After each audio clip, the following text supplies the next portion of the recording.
हमारे, ओ गुरुदेव ने हमारे जीवन की लाज राखी।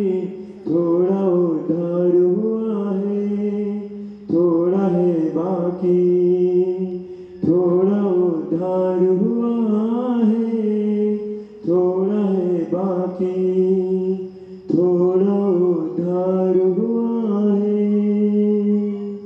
थोड़ा है बाकी। एक गुरुवर,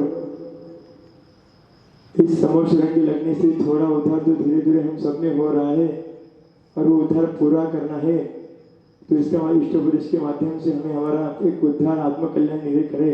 ऐसे नमोस्तु करते हुए माँ जी नमोस्तु नमोस्तु।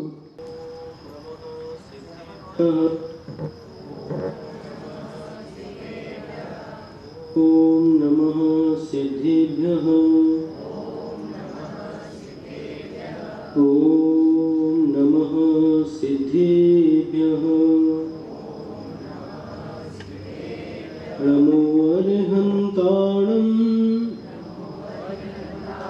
नमो सिद्धाणं, नमो आयर्याणं,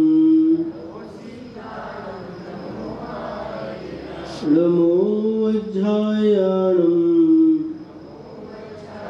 नमो लोये सौवसाहुनं, यस्य स्वयं स्वभावाप्ति प्रभावे कृष्णकर्मणः, तस्मै संज्ञानरूपाय नमोस्तु परमात्मने, नमोस्तु परमात्मने। पंच परमेष्ठी भगवान की, देवाधिदेव श्री नेमिनाथ भगवान की, 24 तीर्थंकर भगवान की जय हो। आचार्य भगवान श्री पूज्यपाद स्वामी की जय हो। आचार्य गुरुवर श्री विद्यासागर जी महाराज की जय हो। सागर मुनि महाराज की, आचार्य संघ की नमोस्तु गुरुवर, नमोस्तु महाराज जी, नमोस्तु।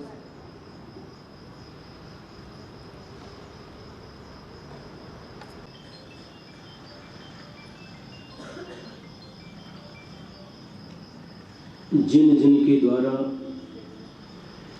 जिन जिन वस्तुओं के द्वारा आत्मा का उपकार होता है, उन उन वस्तुओं के द्वारा हमारे शरीर का अपकार होता है। जिन वस्तुओं के द्वारा शरीर का उपकार होता है, उन उन वस्तुओं के द्वारा आत्मा का अपकार होता है। एक कल की कार्यक्रम में कल के श्लोक में बताया गया था। अब इसके बाद में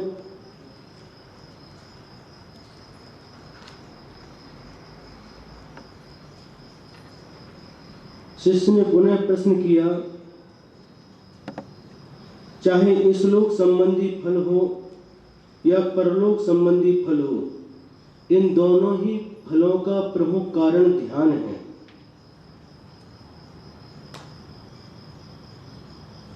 इस विषय में आचार्य परमेष्ठी कह रहे हैं कि इस ध्यान के द्वारा शरीर का उपकार भी होता है और इस ध्यान के द्वारा आत्मा का उपकार भी होता है। अनादिकाल से हम इस ध्यान के द्वारा शरीर का उपकार करते आए हैं, लेकिन एक बार भी हमने इस ध्यान के द्वारा आत्मा का उपकार नहीं किया।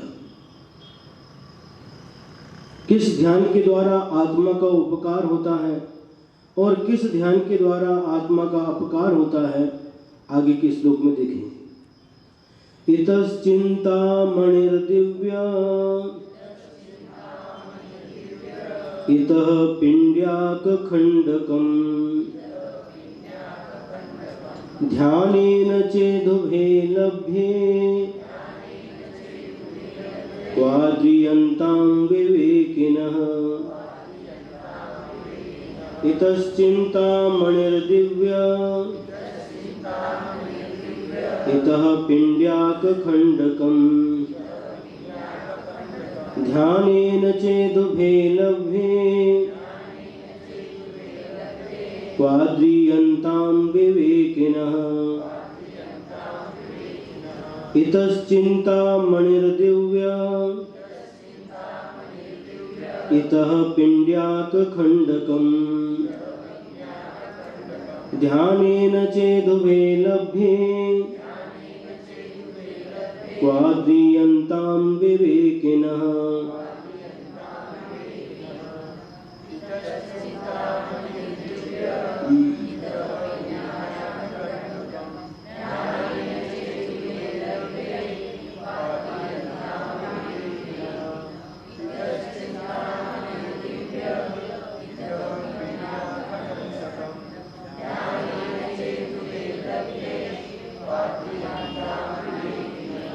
इतश्चिन्तामणिर्दिव्य कितने अक्षर हैं गिनो? 8। इतः पिण्ड्याक खंडकम, इतः में कितने अक्षर? 2। पिण्ड्याक खंडकम में 6, 6 और 2 8। ध्यानेन चेदुभे लभ्ये, ध्यानेन 3, चेदुभे 3, 3 और 3 6, लभ्ये 2, 6 और 2 8। क्वाद्रियन्तां विवेकिनः, क्वाद्रियन्तां 4, विवेकिनः 4 और 4 8, 8 अक्षर के चारों चरण हो गए। अब अर्थ को देखेंगे। इतः यानी एक और, दिव्य चिंतामणि ही, एक दिव्य चिंतामणि रत्न है, एक और एक दिव्य चिंतामणि रत्न है। और इतः दूसरी ओर पिण्ड्याक खंडकम। पिण्ड्याक किसको बोलते हैं? जो तिलहन होते हैं, मूंगफली यानी सेंगदाना है, तिल है, मोहरी सरसों है और बादाम है, कड़री क्या बोलते हैं? कड़री, करड़ी, हाँ, ये है जिसमें से तेल निकलता है। जिस वस्तु में से तेल निकलता है, ऐसा कोई भी एक तिलहन है। और उस तिलहन को लिया और लेकर के मशीन के अंदर डाल दिया, अथवा पहले कोहलू के द्वारा वह तेल निकाला जाता था। बैल जिसकी आंख पर पट्टी बांधते थे और दोनों पत्थर के क्या बोलते हैं पार्ट रहते थे और उसके अंदर तेल डालते थे, वह घूमता था बैल, जिसको बोलते हैं कोहलू का बैल। दिन भर घूमता था और उससे तेल निकलता था, जिसको हिंदी में घानी का तेल भी बोलते हैं, मराठी में बोलते हैं घानी का तेल। कन्नड़ में भी, हाँ, कन्नड़ में भी घानी बोलते, तीनों में एक ही है। तो घानी का तेल, उससे तेल निकलता है। और उस तेल निकलने के बाद में एक तरफ तेल निकलता है, दूसरी तरफ जो निकलता है, तेल निकलने के बाद में जो निकलता है, मोहरी है तो मोहरी का, मूंगफली है तो मूंगफली का, तिल है तो तिल का, जो निकलता है उसको संस्कृत में बोलते पिण्ड्याक।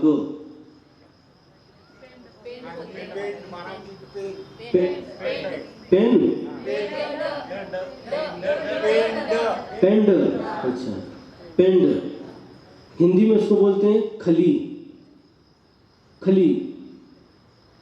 संस्कृत में पिण्ड्याक और मराठी में पेंड और कन्नड़ में इंडी। इंडी तो बीजापुर के पास एक गांव का नाम है।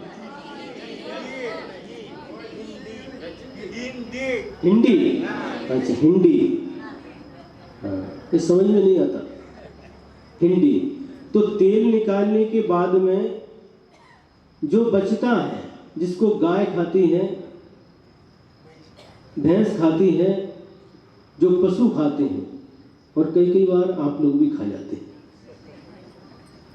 खाते कि नहीं? हाँ, नहीं खाते? खाते हैं। जब सेंगदाना का तेल निकालते हैं और सेंगदाने का वो पेंडर बच गया, उसमें गुड़ मिला करके लाडू बना करके खा जाते हैं। नहीं खाते? बिस्किट बनाते उसकी, बिस्किट में डालते उसको।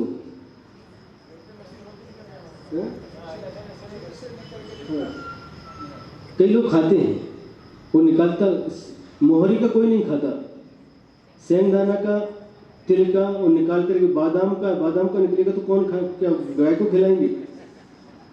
उसकी बर्फी, काजू कतली भी बादाम कतली भी बना करके खा जाते हैं। तो यहाँ पर आचार्य महाराज कह रहे हैं कि वो जो तेल निकालने के बाद सारभूत पदार्थ, उसके अंदर तेल है, तेल निकालने के बाद जो निस्सार वस्तु बचती है, जिसमें तेल नहीं बचा, उसको पिंड्याक कहते हैं, खली कहते हैं। तो एक और दिव्य चिंतामणि रत्न है और दूसरी ओर वो खली का टुकड़ा, पेंट का छोटा सा टुकड़ा है। चेत उभे, ये दोनों ही यदि ध्यानेन, ध्यान के द्वारा लभ्ये, प्राप्त होते हैं, तो फिर विवेकिनः, जिसके पास विवेक बुद्धि है, विवेक है, ऐसा व्यक्ति कोह, कहाँ, किस वस्तु में आद्रियंताम, आदर करेगा? प्रश्न किया है।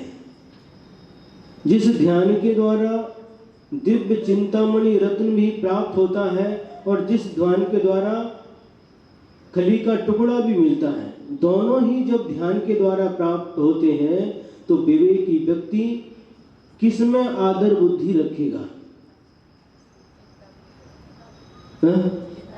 चिंतामणि रत्न में। आप लोग इष्टोपदेश पढ़ते पढ़ते बहुत होशियार हो। फिर देखते एक बार अर्थ, इतः यानी एक और दिव्य चिंतामणि ही, दिव्य चिंतामणि रत्न है, और इतः दूसरी ओर पिंड्याक खंडकम, वह खली का टुकड़ा है। ये दोनों ही यदि ध्यानेन, ध्यान के द्वारा, ध्यान करने से लभ्ये, प्राप्त होते हैं, तो फिर विवेकिनः, विवेकी प्राणी, बुद्धिमान व्यक्ति को किस वस्तु में आद्रियंताम, आदर करेगा? ये प्रश्न पूछा, आप लोगों ने उत्तर दे दिया दिव्य चिंतामणि रत्न में।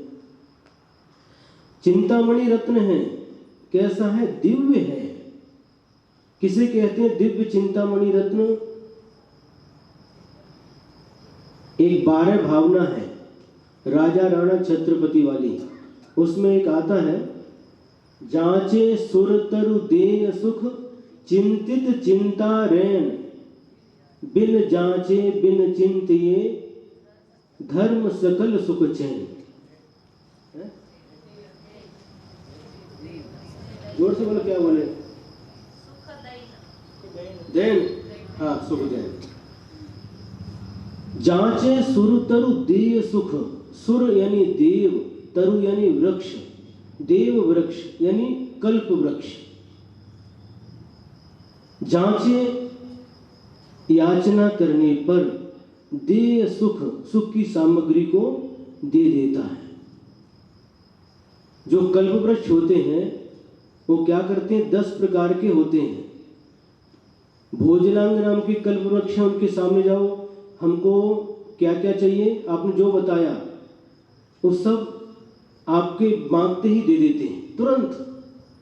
आपने जितनी लिस्ट बताई तुरंत वो मीनू बना करके तैयार, बना नहीं तुरंत मिल जाता है। पानांग नाम के कल्प वृक्ष होते हैं, तो पीने योग्य जो भी पदार्थ हैं, पेय पदार्थ, जो जो चाहिए आपको तुरंत आपने जो मांगा मिल जाते हैं। दीपांग नाम के जो कल्प वृक्ष हैं प्रकाश वाली वस्तुएं देते हैं, उनके सामने जाकर के आपने मांगा, जो मांगा वो रत्न मांगे, रत्नों का प्रकाश, रत्न दीपक चाहिए, रत्न दीपक तुरंत मिलेगा। वस्त्रांग नाम के कल्प वृक्ष हैं, जैसे जैसे जिस कलर के जिस डिजाइन के आपको वस्त्र चाहिए तुरंत मांगते ही मिल जाते हैं।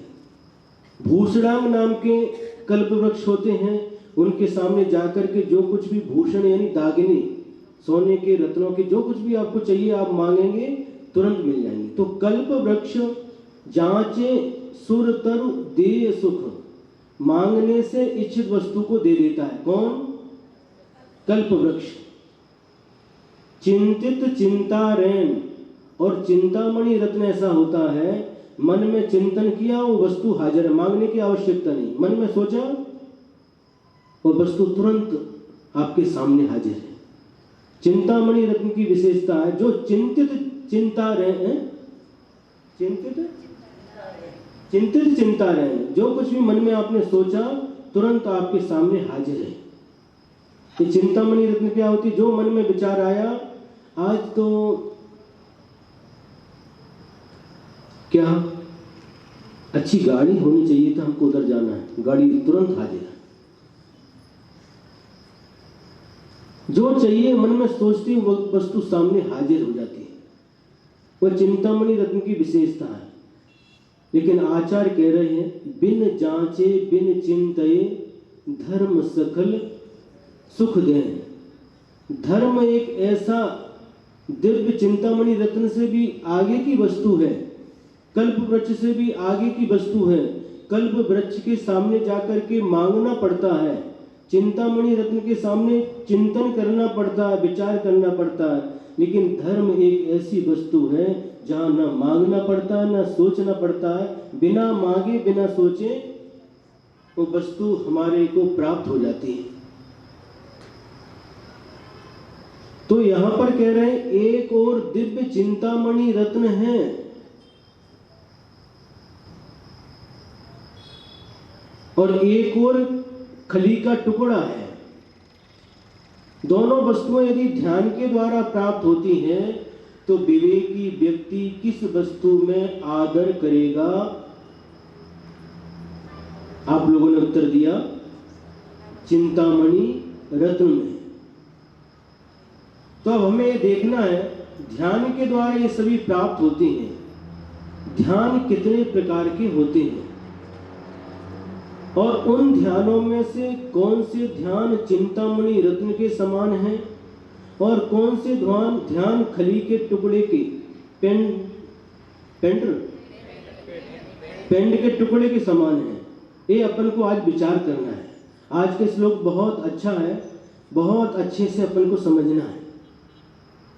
मूल में ध्यान के 4 भेद हैं, आर्त ध्यान, रौद्र ध्यान, धर्म ध्यान, शुक्ल ध्यान। ये मूल में धर्म 4 प्रकार के भेद हैं ध्यान के।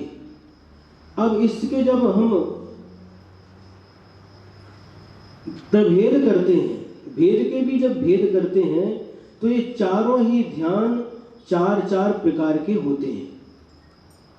आर्त ध्यान भी 4 प्रकार का, रौद्र ध्यान भी 4 प्रकार का, धर्म ध्यान भी 4 प्रकार का और शुक्ल ध्यान भी 4 प्रकार का। इसके बारे में आगे करेंगे।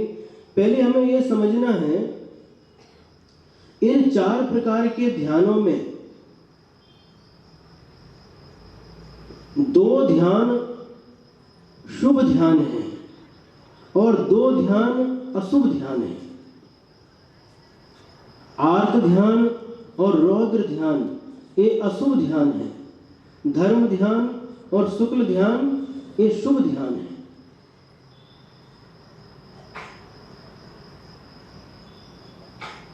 यदि हम इनके फल के बारे में चिंतन करेंगे तो आचार्य कहते हैं आर्त ध्यान का फल है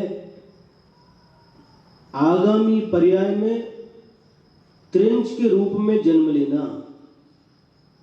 आर्त ध्यान का फल क्या है? त्रिंच बनना, भविष्य में मरण करके त्रिंच, एक इंद्रिय से लेके पंचेंद्रिय तक के त्रिंचों में जन्म लेना, ये किसका फल है? आर्त ध्यान का फल है। रौद्र ध्यान का फल है नरक में जन्म लेना, ये रौद्र ध्यान का फल है। धर्म ध्यान का फल है मनुष्य पर्याय अथवा देव पर्याय में जन्म लेना, और शुक्ल ध्यान का फल है सभी कर्मों से रहित, सभी कर्मों का नाश करके परम सिद्ध अवस्था को प्राप्त करना, मुक्ति को प्राप्त करना, ये इनके फल हैं। यदि हम ये विचार करते हैं कि जितने भी उत्कृष्ट पद हैं, मनुष्य पर्याय के उत्कृष्ट पद, देव पर्याय का उत्कृष्ट पद, ये सभी धर्म ध्यान के द्वारा ही प्राप्त होते हैं। मनुष्य पर्याय में उत्कृष्ट सर्वोत्कृष्ट पद है तो तीर्थंकर पद है, इसके बाद चक्रवर्ती पद है, बलभद्र पद है इत्यादि, और देव पर्याय में इंद्र का पद, अहमेंद्र का पद, ये सारे के सारे जो उत्कृष्ट पद हैं ये धर्म ध्यान का फल है। धर्म ध्यान के द्वारा ये प्राप्त होते हैं। अब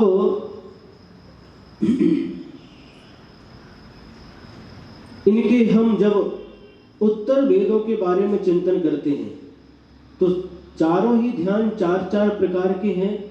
सबसे पहला ध्यान आर्त ध्यान, इसके चार भेद हैं।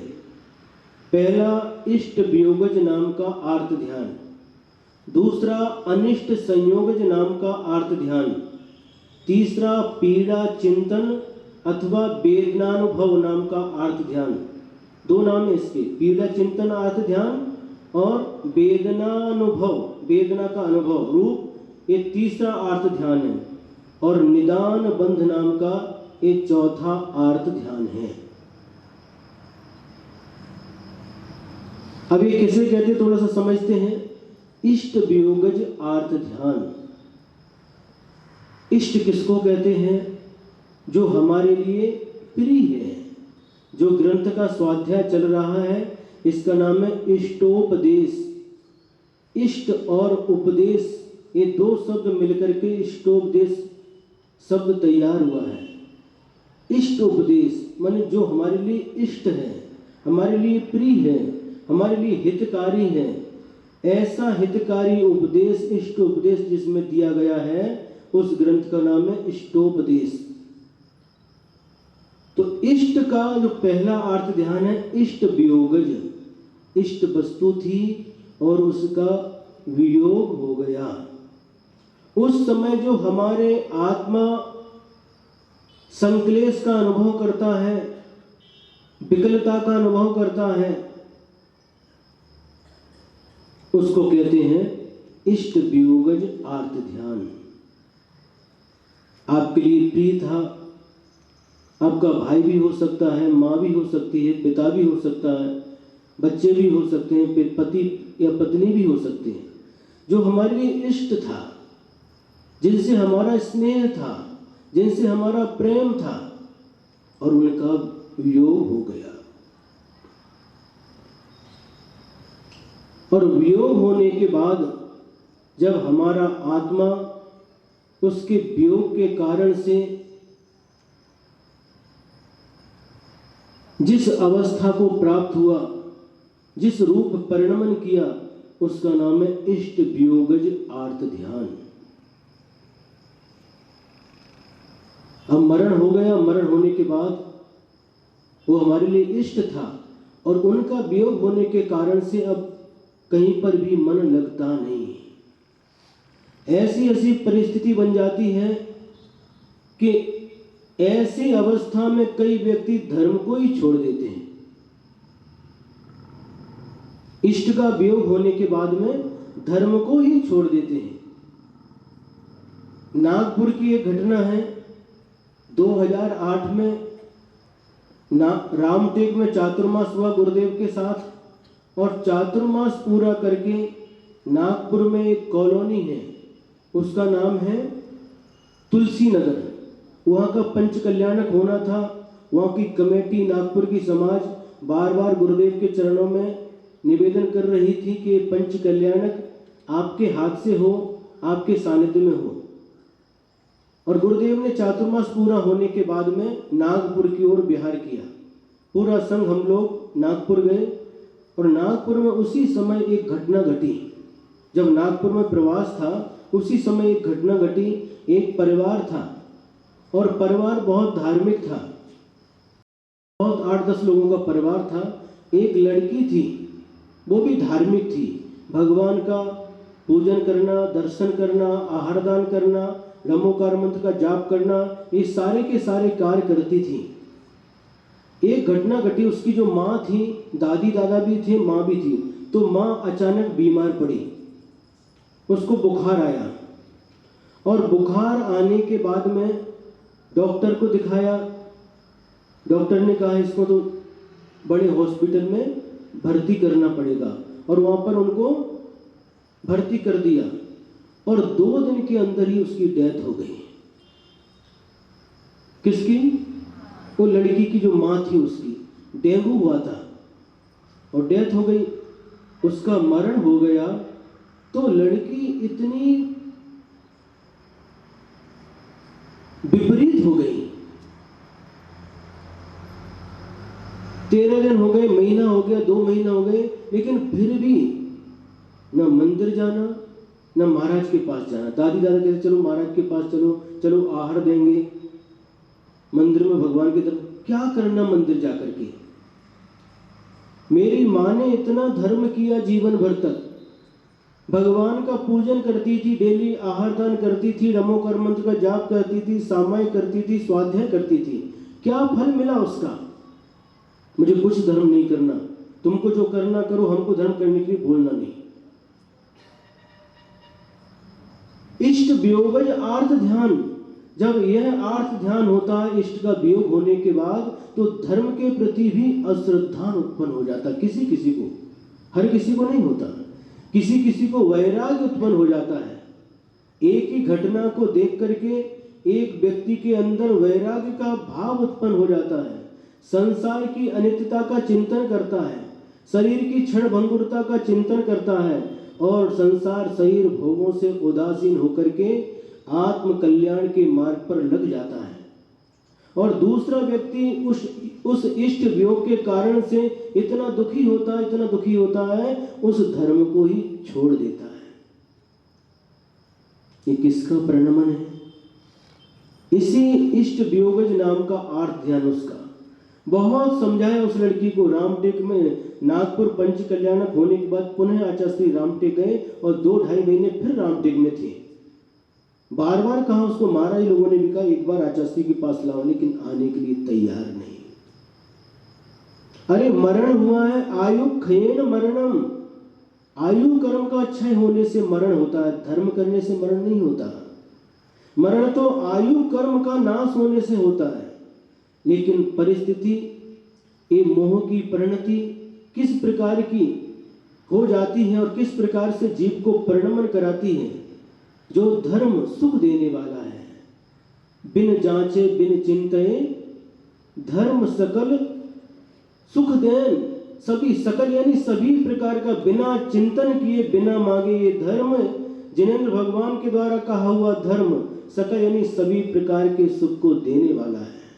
जो सुख को देने वाला है, ऐसे धर्म के प्रति भी विपरीत भाव उत्पन्न हो जाते हैं। किसके कारण से? इष्ट वियोग नाम का आर्थ ध्यान हो गया। कितने ही ऐसे लोग हैं मंदिर जाना छोड़ देते हैं, लेकिन उनकी बहुत बड़ी भूल रहती है। ऐसा करने से कभी भी हमारे मन को शांति नहीं मिल सकती। उस समय चिंतन करना चाहिए, इन्होंने जो धर्म किया उसके कारण से ऐसी घटना नहीं घटी। ये जो घटना घटी है उसके पीछे कोई दूसरा ही कारण है। और धर्म करते जाओ, पूजन करो, स्वाध्याय करो, नमोकार मंत्र का जाप करो, तीर्थ यात्रा करो, दान करो, सब कुछ करो, और आप यदि नीम के पत्ते तोड़कर मुख में रखोगे तो मीठा स्वाद आएगा क्या? हम तो इतना धर्म करें फिर भी हमारा मुंह कड़वा क्यों? क्योंकि आपने अपने मुख में नीम के पत्ते रखे। नीम का स्वभाव तो कटु रहता, कड़वी वस्तु रखोगे तो कड़वा ही स्वाद आएगा, उसका धर्म के साथ कोई संबंध नहीं है।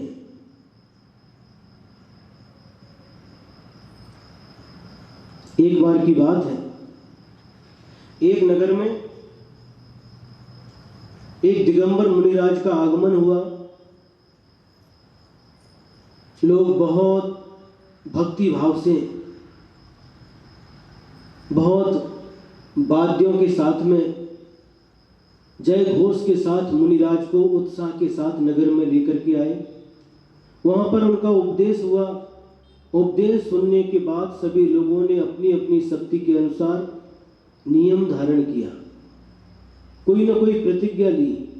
एक युवक था जिसकी उम्र 20 साल की थी और उसने भी मुनिराज का उपदेश सुनकर के एक प्रतिज्ञा ग्रहण कर ली। गुरुदेव, जो पहाड़ी के ऊपर एक मंदिर है, जिन मंदिर है, मैं प्रतिदिन वहां पर जाकर के शुद्ध जल छान करके, प्राशुक करके, जल की जीवानी जीव जहां से जल लिया वहां पर छोड़ करके और उस जल से भगवान का अभिषेक करूंगा और भगवान का पूजन करूंगा। प्रतिदिन एक नमोकार मंत्र की माला करूंगा। ऐसा नियम मुनि महाराज के चरणों में ग्रहण कर दिया। कभी भी रात्रि भोजन नहीं करूंगा। ये नियम लेने के बाद में कुछ दिन के बाद मुनिराज का ब्याह हो जाता है दूसरे नगर की ओर। और इधर ये जो युवक था 20 साल का, उस नियम को इतनी कट्टरता के साथ पालन करता है। चाहे गर्मी हो, पहाड़ तप रहा हो, चाहे सर्दी हो, चाहे बारिश हो, प्रतिदिन शुद्ध जल और शुद्ध द्रव के द्वारा पहाड़ के ऊपर जाता है, हाथ में द्रव्य लेकर के, और पहाड़ के ऊपर जो मंदिर है और उस मंदिर में जिनेंद्र भगवान की जो प्रतिमा, उसका अभिषेक करता है, गंधोदक लेता और पूजन करता है। प्रतिदिन का एक कार्य है उनका। नमोकार मंत्र का जाप भी करता है, रात्रि भोजन भी नहीं करता। जो नियम लिए कट्टरता से उसका पालन कर रहा है। और ये नियम का पालन करते करते 1 2 3 4 5 6 दिन नहीं, महीने भी नहीं, वर्ष बीतने लगे। और करते करते 20 वर्ष बीत जाते हैं। अभी वो कितने साल का हो गया? 40 साल का हो गया। 20 साल तक निरंतर प्रतिदिन भगवान का अभिषेक, पूजन, नमोकार मंत्र की माला करते करते उसके बीत जाते हैं। और प्रतिदिन की भांति आज भी वह युवक अपने हाथ में प्राशुक जल, अष्ट द्रव्य, अभिषेक पूजन की द्रव्य लेकर के पहाड़ की ओर निकला है। और चलते चलते जहां से पहाड़ प्रारंभ होता है उस पहाड़ पर चढ़ना प्रारंभ कर देता है। अचानक एक घटना घटती है। मंदिर पहुंचने के पहले बीच में एक घटना घटती है। एक पत्थर से, वहां पर व्यवस्थित नहीं था, सीढ़ी जैसी नहीं थी, पत्थर पथरीला रास्ता था। एक पत्थर से उसका पैर टकराता है और पैर टकराने के कारण से उसके पैर में चोट आ जाती है, खून बहने लगता है। और वह व्यक्ति इस घटना को देख करके पहाड़ की एक ओर वहीं पर बैठ जाता। हाथ में द्रव्य है, उस द्रव्य को एक पत्थर के ऊपर, एक चट्टान के ऊपर रख देता है और वहीं बैठ जाता है, क्योंकि अब खून बह रहा है पैर से। जो उसके पास कपड़ा था, कपड़ा फाड़ करके उसको बांध देता है पैर को और वहीं पर बैठा है। और उस थोड़ी ही देर में वह एक दृश्य और देखता है। उसी रास्ते से एक व्यक्ति दौड़ते हुए आ रहा है। वह व्यक्ति कौन है? एक चोर है, जो चोरी करता है, डकैती डालता है, झूठ बोलता है, सारे के सारे पाप में लीन है, सारे व्यसनों में लीन है। ऐसा एक व्यक्ति दौड़ते हुए उस पहाड़ की ओर आ रहा है और चोरी करके आया है और उसको पकड़ने के लिए बहुत सारे लोग पीछे लगे थे। इसलिए दौड़ते दौड़ते पहाड़ की तरफ आ गया कि यहाँ पर अपनी रक्षा हो जाएगी। और पुनः जब वह वहां तक पहुंचता है, उसके पैर से भी वह पत्थर कौन टकराता है? पैर टकरा जाता है। लेकिन वह व्यक्ति देख रहा है जैसे ही पैर टकराता है वह पत्थर उछल करके दूसरी ओर गिर जाता है और उसके नीचे एक घड़ा निकलता है जो सोने का है। उसमें सोने की असरफियां है। सोने के घड़े में सोने की असरफियां रखी हुई है। जब ये दृश्य वो बैठा हुआ व्यक्ति जो प्रतिदिन भगवान का पूजन करता था जब देखता है तो उसके मन में थोड़ा सा क्या होता है? हलचल हो जाती है मन में। ये क्या है? मैं निरंतर 20 वर्ष से भगवान का अभिषेक पूजन करता हूँ, नमोकार मंत्र का जाप करता हूँ, दान देता हूँ, इन नियमों का पालन कर रहा हूँ और उसके बाद मुझे मेरे पैर से ये पत्थर टकराया तो मुझे चोट लग गई और पैर में खून बहने लगा। और ये व्यक्ति दिन रात पाप करता है, झूठ बोलता है, चोरी करता है, हिंसा करता है, सारे पाप में लीन रहता है। और जब ये व्यक्ति दौड़ करके जा रहा है उसके पैर से भी पत्थर टकराया तो इसके पैर में चोट नहीं लगी किंतु पत्थर उछल करके दूसरी जगह गया और एक सोने का घड़ा मिल गया। जब ये हलचल हुई तो मन में थोड़ा सा क्या हुआ? धर्म के प्रति अश्रद्धान का भाव उत्पन्न हो गया। ऐसे समय हम प्राय करके लोगों के मन में अश्रद्धान का भाव उत्पन्न होता है, लेकिन उनकी बड़ी भारी भूल है।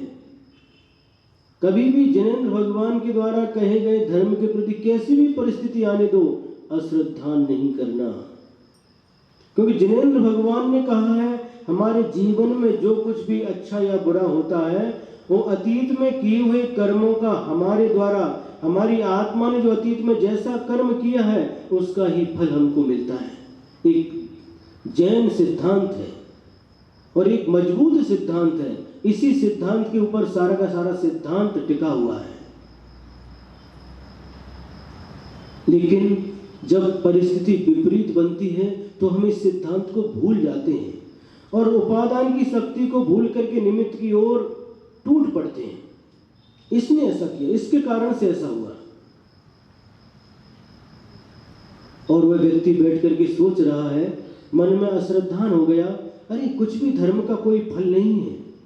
यदि धर्म का फल होता तो हमारे लिए ऐसा नहीं होना चाहिए था। वापस अष्टद्रव्य की थाली लेता है, अभिषेक का कलश लेता और वापस पहाड़ के ऊपर नहीं जाता किंतु वहीं से बिना दर्शन किए नीचे की ओर लौट जाता है। घर में पहुंचता है, घर में माँ है, पत्नी है, बच्चे हैं, सबके सामने ये बात रखता है, लेकिन उसको कोई भी संतुष्ट नहीं कर पाता। योग की बात है, वही मुनि महाराज जिनसे नियम लिया था 20 वर्ष के बाद पुनः विहार करते करते उस गांव के समीप एक दूसरा गांव था। जैसे यहाँ के पास धामनी है वैसे ही वो गांव के पास भी कोई दूसरा गांव था और उस गांव में उन्हीं मुनिराज का आगमन हो गया। उस समय जब नियम लिया था उस समय मुनिराज की आयु 60 वर्ष की थी और अब 20 साल के बाद वो 80 वर्ष के हो गए। कौन? वो मुनिराज जिनसे नियम लिया था। और उनको जब ज्ञात हो गया वो मुनिराज यहाँ पर आए हैं तो सबसे पहले उन्होंने कहा अब तो उनके पास जाना है और उनका नियम उनको वापस दे करके आना है। ऐसा विचार करके वह व्यक्ति निकल गया और मुनिराज के चरणों में पहुंच जाता है और मुनिराज से हाथ जोड़ करके बोलता है, गुरुदेव 20 साल के पहले आप हमारे इस गांव में आए थे और उस समय हमने आपका उपदेश सुनकर के प्रतिदिन भगवान का अभिषेक पूजन का नियम लिया था, नमोकार मंत्र की जाप करने का नियम लिया था, रात्रि भोजन का त्याग किया था। ये बात सुनकर के मुनिराज के चेहरे पर थोड़ी सी प्रसन्नता आ गई। तो महाराज ने पूछा ये नियम का पालन अच्छे से हो रहा है क्या? महाराज को याद नहीं था क्योंकि 20 साल पुरानी बात है। अब महाराज वृद्ध हो गए, 80 वर्ष की उम्र हो गई। बस उन्होंने इतने ही पूछा कि इन नियमों का पालन अच्छे से हो रहा है क्या? तो उस व्यक्ति ने कहा, महाराज कल तक तो नियम का पालन अच्छे से हुआ है, फिर आज क्या हुआ? तो वह घटना सुना देता है।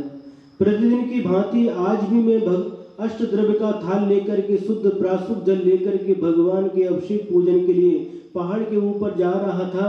रास्ते में एक घटना घटी। एक पत्थर था, दगड़ था, उससे हमारा पैर टकराया और हमारे पैर में चोट आ गई, खून बहने लगा। महाराज ने पूछा फिर क्या हुआ?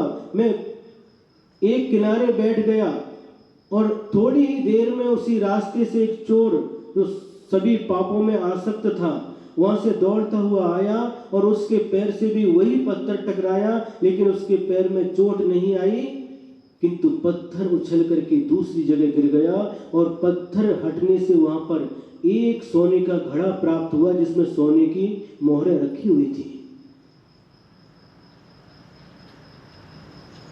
महाराज गौर से सुन रहे हैं। अच्छा, फिर क्या महाराज? हमारा धर्म के प्रति अब विश्वास नहीं बचा। जो नियम आपसे लिए थे वो नियम मैं आपको वापस करने के लिए आया हूं। महाराज उसकी मन स्थिति समझ जाते हैं। तुम मन वापस करने के लिए क्यों आए हो? तो कहता है महाराज मैंने आपके द्वारा नियम दिए हुए नियम का 20 साल तक पालन किया। प्रतिदिन भगवान का अभिषेक पूजन किया, स्वाध्याय किया, नमोकार मंत्र की जाप दी, रात्रि भोजन नहीं किया। 20 वर्ष तक चाहे गर्मी हो, सर्दी हो, बारिश हो, प्रतिदिन मैंने इस नियम का पालन किया। पहाड़ पर जाकर के भगवान का अभिषेक पूजन किया है, उसका हमें ये फल मिला। पैर में पत्थर टकराया और पैर में चोट आ गई और वो व्यक्ति इतना गलत काम करता है, चोरी करता है, लूट मार करता है, लोगों को परेशान करता है और उसको एक सोने के असरपियों का घड़ा मिला है। इसलिए महाराज हमें इन नियमों से कुछ होता नहीं। नियम आपका मैं वापस कर, हमको मालूम पड़ा कि आप इधर आए हैं तो आपका नियम आपको वापस करने के लिए आया हूं। महाराज अवधि ज्ञान के धारी थे। उन्होंने तुरंत अपने अवधि ज्ञान से जान लिया और उस युवक के सामने उन्होंने कहना प्रारंभ किया, हे वत्स सुन, ध्यान से सुन। जो तेरे साथ घटित हुआ है और उस चोर के साथ जो घटित हुआ है उसका संबंध वर्तमान से नहीं है, उसका संबंध अतीत से है। भूतकाल में, अतीत काल में तूने इतना पाप किया था, इतना पाप किया था, इस समय तेरे को पैर में जो चोट लगी है इसी समय तेरी किसी दुर्घटना में मौत होनी थी। लेकिन तूने वर्तमान में इतना पुण्य किया, 20 वर्ष तक जिनेंद्र भगवान का अभिषेक पूजन करके पंच परमेष्ठी के आराधना रूप ब्रह्मोकार मंत्र का जाप करके इन नियमों का पालन करके तूने इतना पुण्य कमाया है कि तेरी मौत एक छोटी सी चोट में आकर के टल गई।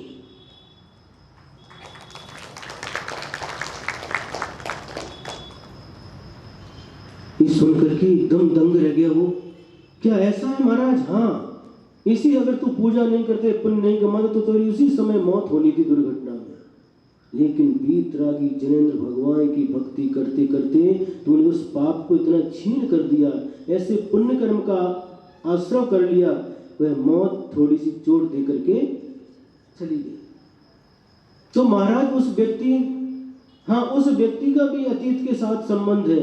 उस व्यक्ति ने अतीत काल में पूर्व भाव में इतना पुण्य किया था, इतना पुण्य किया था, कितना पुण्य किया था, उसके फल से इसी समय उसको राजा बनना था, राज सिंहासन मिलना था।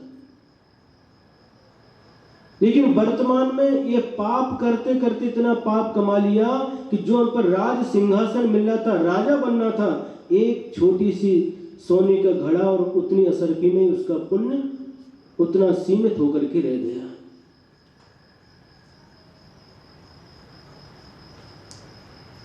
ये बात मुनिराज के मुख से सुन करके उसकी दोनों आंखों में आंसू बहने लगे। गुरुदेव मुझे क्षमा करो, मैं कुछ और ही सोच रहा था। मेरी आंखें जो देख नहीं सकती उसे आप अपने ज्ञान के द्वारा देख लेते हैं। आप धन्य हैं, आप धन्य हैं। कि आपने हमारे अंतर चक्षु को खोल दिया। हम वर्तमान की घटना को देख करके, वर्तमान की परिस्थिति को देख करके उस तक सीमित होकर के रह गए थे, लेकिन आपने हमें सच्चा बोध दिया। यदि आप नहीं होते तो मैं धर्म को छोड़ चुका होता था, लेकिन आज आपने मेरे ऊपर बहुत बड़ी कृपा की। 20 वर्ष के पहले भी कृपा की थी, लेकिन आज 20 वर्ष के बाद पुनः उससे भी बड़ी कृपा की है, जो मुझे डूबने से बचा लिया और पुनः दृढ़ता के साथ और भी नियम देता है और दृढ़ता के साथ उनका पालन करता है। तो कहने का तात्पर्य यही है, जब जीवन में विपरीत परिस्थितियां आती हैं तो लोग सबसे पहले धर्म को ही छोड़ते हैं। धर्म से विश्वास उठता है, संसार से विश्वास नहीं उठता किसी का। घर से विश्वास उठे, चलो घर से विश्वास उठ गया, इस घर में रहने से ऐसा, चलो घर छोड़ करके चलते हैं महाराज के पास में। घर से विश्वास नहीं उठता, पति से विश्वास नहीं उठता। कभी ऐसी घटना घटती है, धर्म से ही विश्वास उठता है। सत्य है कि नहीं है? ये सब देखने के बाद ज्ञात होता है। वो लड़की नागपुर की ऐसी हो गई, बिल्कुल विपरीत। कभी भगवान का दर्शन पूजन किए बिना पानी भी मुख में नहीं लेती थी। महाराज को आहार देना, निरंतर रामटेक में डेली अप डाउन करना, आहार देना और जाना, इतनी धार्मिक थी। लेकिन एक घटना के कारण से उसका पूरा परिवर्तन हो गया। ये माँ ने इतना धर्म किया, इतना सब कुछ किया, उनका फल क्या मिला? ये घटना इसलिए सुनाई आपको, कभी कभी किसी के जीवन में भी ऐसी विपरीत परिस्थिति आ सकती है। तो कैसी भी विपरीत परिस्थिति आए, कभी भी हमें धर्म से विमुख नहीं होना, धर्म के प्रति अविश्वास नहीं करना। सबसे अधिक विश्वास की कोई वस्तु है तो वह धर्म ही है। जब सारे के सारे रास्ते बंद हो जाते हैं, उस समय एक रास्ता है, वो हमेशा व्यक्ति के लिए खुला रहता है, वह है धर्म का रास्ता। सभी दरवाजे बंद कर देते हैं, नो एंट्री नो एंट्री, लेकिन उस समय भी ये धर्म का दरवाजा खुला रहता है। आइए, वेलकम, स्वागतम, सुस्वागतम।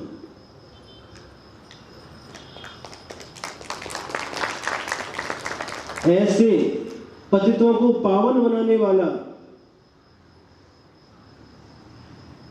जिनेंद्र भगवान के द्वारा कहा हुआ धर्म, ये चिंतामणि रत्न से भी अधिक मूल्यवान है। जो कुछ हमारे जीवन में घटना घटती है, उसका अतीत में किए हुए कर्म के साथ संबंध रहता है, वर्तमान की घटना से उसका संबंध नहीं है। ऐसा दृढ़ श्रद्धा रखे, कभी भी वज्रपात भी हो जाए, 3 लोक उलट जाए, सूर्य पूर्व दिशा में उगता है, पश्चिम दिशा में डूबता है, पश्चिम में उगने लगे, पूरब में डूबने लगे, अग्नि का स्वभाव गर्म है, अग्नि का स्वभाव शीतल हो जाए, पानी का स्वभाव शीतल है, पानी का स्वभाव गर्म हो जाए, इतनी सब विपरीतताएं आ जाए, फिर भी कभी भी जिनेंद्र भगवान के द्वारा कहे गए धर्म के प्रति भाव नहीं लाना, अश्रद्धा का भाव नहीं लाना। इसको कहते हैं सम्यक दर्शन। भगवान की वाणी है, भगवान की वाणी कभी अन्यथा नहीं होती। नान्यथा वादिनो जिन्ह, जिनेंद्र भगवान कभी भी अन्यथा नहीं बोलते। उन्होंने कहा धर्म सुख का साधन है, अधर्म पाप दुख का साधन है।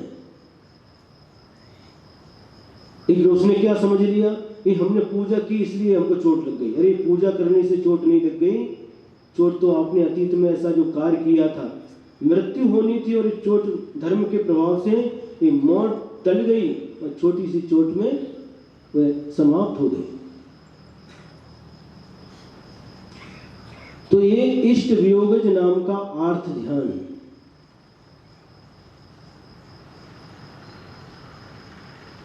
जैसी वो नागपुर की लड़की की दशा हुई, ऐसे कई परिवार हम जानते हैं, देखने में आते हैं। मंदिर जाते थे, कोई ऐसी घटना घट गई, मंदिर आना बंद, उपदेश सुनना बंद, प्रवचन सुनना बंद, सब कुछ धर्म का काम सब बंद, और संसार का काम कोई बंद नहीं करते। ऐसी घटना घटी तो संसार काम बंद करना चाहिए, दुकान खोलना बंद कर दो। ऐसा क्या हुआ, ये दुकान पर जाते थे, दुकान पर बैठने से ऐसा हो गया, दुकान ही बंद कर दो। बस वो तो गिनते रहते कब 13वां दिन हो दुकान जाकर के खोले। दुकान बंद नहीं करते। क्यों? अमोल आज देर से आ गए, लेकिन आ गए। दुकान का नाम लेते ही आपका चेहरा दिख जाता हमको। दुकान बजाना बंद नहीं करते। कब वो गए, कौन आई गई, वडील गए, अज्जे अज्जा कोई भी गए घर के, बहुत प्रेम करते थे। जाने के बाद में अरे दुकान बंद कर दो, दुकान करनी कोई नहीं करता। जॉब छोड़ दो, कोई जॉब छोड़ता क्या? जॉब के प्रति अविश्वास नहीं, दुकान के प्रति अविश्वास नहीं, खेती करना छोड़ते क्या? खेती के प्रति अविश्वास नहीं, घर के प्रति अविश्वास नहीं, घर भी नहीं छोड़ते, सिर्फ धर्म के प्रति अविश्वास होता है। और जिनको एक घटना देख करके इनके प्रति अविश्वास हो जाए, दुकान के प्रति, मकान के प्रति, खेती के प्रति, फिर घर में रहते नहीं हो।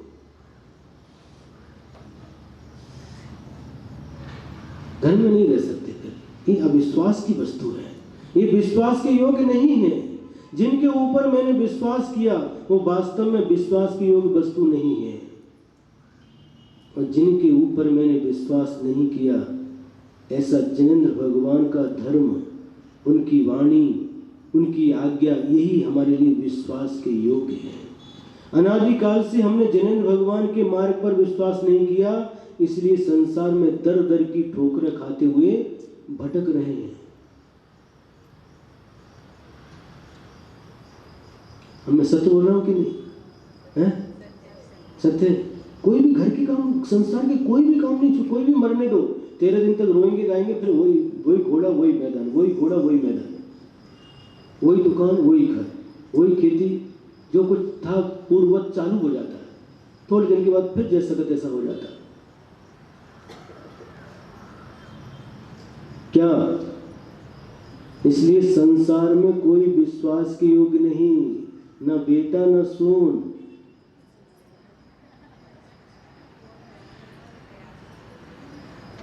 न माता न पिता, न भाई न बहन, न धन न दौलत, न खेत न व्यापार, मकान दुकान, कुछ भी विश्वास के योग्य नहीं है। एकमात्र जिनेंद्र भगवान का धर्म ही विश्वास के योग्य है।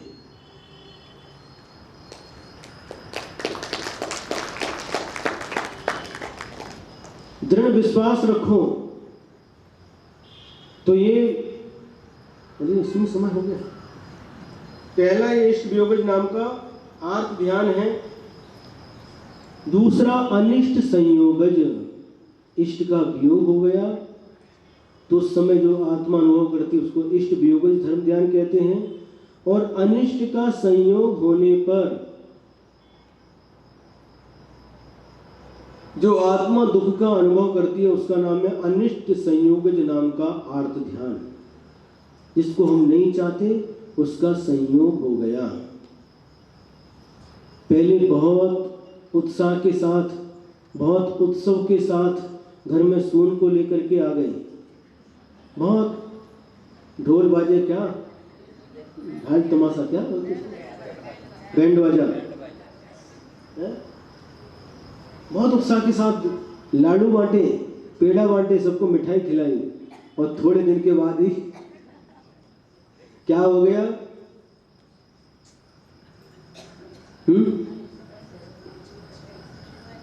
अब देखा ये अब विपरीत है, कुछ भी सुनती नहीं, सब अपना अपना करती हैं, छोड़ करके गई। अब क्या हो गई? ये अनिष्ट संयोग, ये हमारे लिए इष्ट नहीं है। ऐसी सून का संयोग हो गया। ऐसी सून आई तो जो बेटा था, बेटा भी वो ऐसी आई कि जो बेटा जो हमारा था, जिसको हमारा इष्ट था, उसको लेकर के भी चली गई घर से बाहर। अनिष्ट संयोगज जो हमारे लिए दुखकारी है, जो हमें दुख देने वाले वो अनिष्ट होते हैं। और ऐसे अनिष्ट लोगों का, अनिष्ट वस्तु का संयोग हो जाता है, उसको कहते हैं अनिष्ट संयोगज नाम का आर्त ध्यान। होता कि नहीं? बोलो ना। अभी हमें एक मिले थे, नाम नहीं बताएंगे, अभी 2-3 दिन पहले सरस्वती नगर के पास में एक व्यक्ति मिले, इतने अच्छे परिणाम उनके, निर्मल परिणाम। वो कह रहे 3-4 भाई हैं महाराज, पहले हमने अपना मकान नहीं बनाया, सबसे पहले भाइयों को मकान बना करके दिया, लास्ट में अपना मकान बनाया, लेकिन फिर भी महाराज उनकी आंखों में आंसू आए, हमको गाली देते हैं, शिवाय हमको गाली देते हैं। अनिष्ट संयोगज, आंखों में जो पानी आ रहा, क्यों आ रहा? अनिष्ट संयोगज। ये अनिष्ट संयोगज नाम का अर्थ ध्यान है।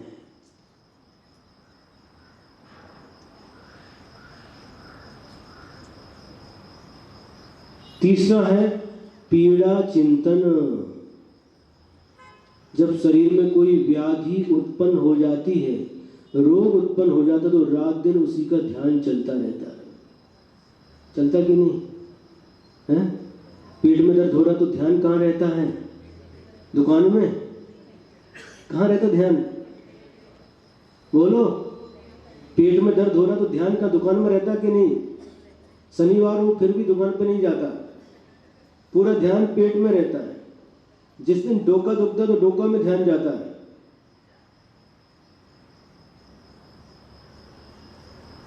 कोई बीमारी, असाध्य रोग हो गया तो उसमें ही ध्यान रहता है, ये कब दूर होगा, कैसे होगा, क्या होगा, बस वो इसी की चिंता करते रहते हैं। इसको कहते हैं वेदनानुभव अथवा पीड़ा चिंतन नाम का आर्त ध्यान। और चौथा है निदान बंध। आगामी भोगों की आकांक्षा रख करके धर्म करना, इसको कहते हैं निदान। आपका भगवान, हम 16 कारण 16 दिन आपका पूजन करेंगे, लेकिन इसके फल से हमको ये मिलना चाहिए। भावी भोगों की आकांक्षा मन में रख करके जो धार्मिक अनुष्ठान किए जाते हैं उसको कहते हैं निदान बंध। मुनि महाराज, जो कल आपको कल ही सुनाया था ना, एक जो मासोबासी मुनि महाराज थे, महीने में एक बार आहार करते थे, और आखिरी समय उस श्रावक के कुछ वचन उनके कान में गए, उन्होंने निदान कर लिया, ये राजा ऐसा है, न स्वयं आहार देता है, न सभी जनता को भी, प्रजा को भी मना करके रखा है मुनिराज को आहार देना नहीं। और मन में आर्त ध्यान, कौन सा? निदान आर्त ध्यान आता है, और निदान करते हैं अब इसका पुत्र बनकर के ही इससे बदला लेंगे। थोड़ी देर में एक बैल के द्वारा वो शरीर छीन हुआ था, बैल थोड़ी सी बैल की ठोकर लगी, बैल का थोड़ा सा धक्का लगा, गिर गए, और गिरते ही प्राण निकल गए। आकर के कंस के रूप में जन्म ले लिया, उग्रसेन राजा के पुत्र के रूप में जन्म ले लिया। कौन सा ध्यान? ये निदान बंध नाम का ध्यान। ये 4 आर्त ध्यान कहलाते हैं। इसमें से आदि के जो 4 आर्त ध्यान हैं, इष्ट वियोगज, अनिष्ट संयोगज और पीड़ा चिंतन, ये पहले गुण स्थान से लेकर के 6वें गुण स्थान तक होते हैं। मुनि को भी ये होते हैं। इष्ट वियोग, इष्ट वियोग म्हणजे काय? साधर्मी का वियोग हो गया, गुरु का वियोग हुआ, उस समय ये ऐसा आर्त ध्यान होता है।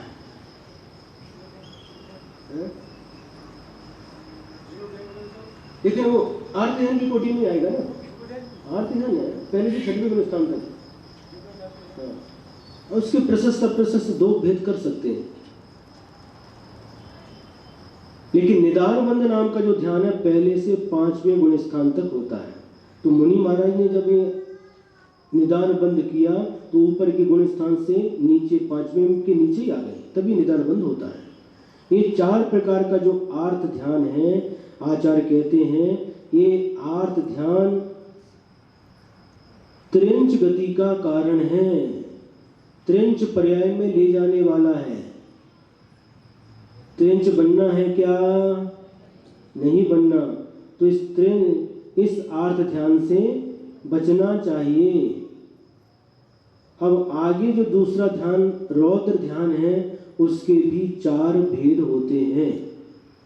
पहला हिंसानंद, दूसरा मृषानंद, तीसरा चौर्यानंद और चौथा विषय संरक्षणानंद या परिग्रहानंद। इसके भी 2 नाम हैं।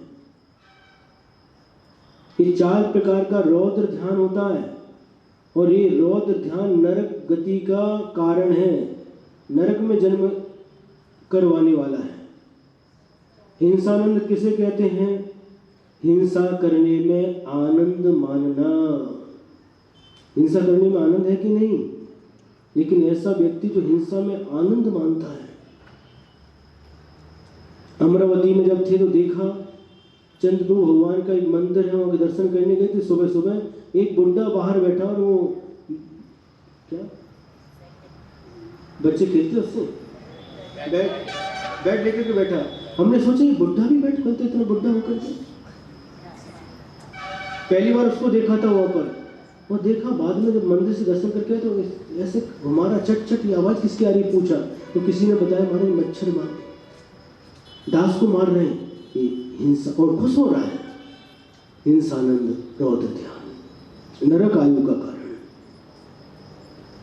दूसरे को पीड़ा पहुंचा करके, दूसरे की हिंसा करके, दूसरे को कष्ट देके जो हमें खुशी का अनुभव होता है, आनंद का अनुभव होता है, ये आचार्य कहते हैं रौद्र ध्यान है। ये तुम्हें नरक में ले जाने वाला है।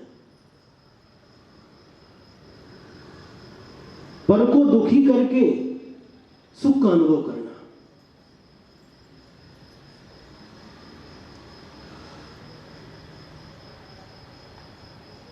शिकारी लोग भी इसी प्रकार से करते। शिकार जो खेलते जाते हैं, आज ये चिड़िया मारा, ये मारा, वो मारा, उसमें आनंद मनाते हैं। आचार्य कहते हैं ये नरक गति का कारण है, नरक में ले जाने वाला है। जो भी हिंसा के साधन हैं, हिंसा के कार्य हैं, उसमें आनंद बनाना हिंसानंद नाम का रौद्र ध्यान है, जो नरक का कारण है। पटाखे फोड़ना,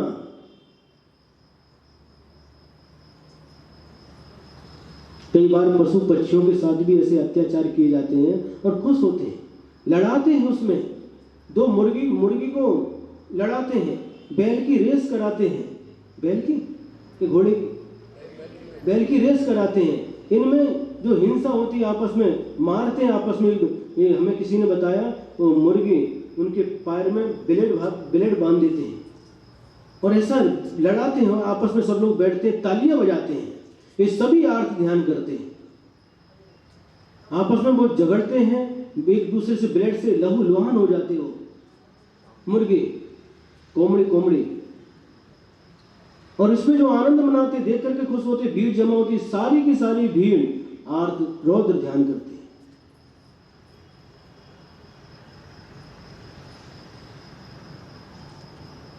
मानी दूसरे को कष्ट दे करके, दूसरे को दुख दे करके, दूसरे की हिंसा करके आनंद मनाना।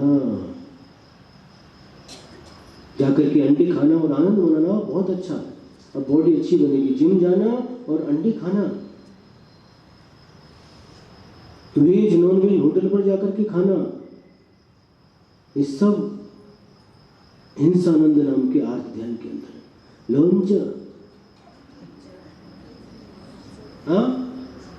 जीवन के साथ में लॉन्च, एक साल का लॉन्च खाना और खुश होना, हिंसानंदी आर्त ध्यान, रौद्र ध्यान।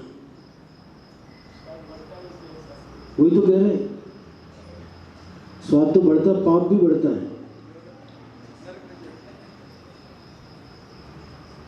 ऐसी ऐसी वस्तुएं, पिज्जा, बर्गर, एक जो हिंसात्मक सामग्री है, उनको खाना और आनंदित होना, खुश होना, आचार्य कहते हैं ये सभी हिंसानंदी रौद्र ध्यान है। मृषानंदी रौद्र ध्यान दूसरे नंबर का, झूठ बोलना और आनंदित होना। झूठ बोलने में आनंद आता कि नहीं? कोई ने किसी ने पूछा, बच्चे जब बहुत शरारती रहते हैं, बेटा ये वो रास्ता चौराहा मिला, रास्ते में चौराहे में क्या बोलते, सर्कल, चौक, वो मिला और कोई ग्रामीण व्यक्ति आया, बेटा वो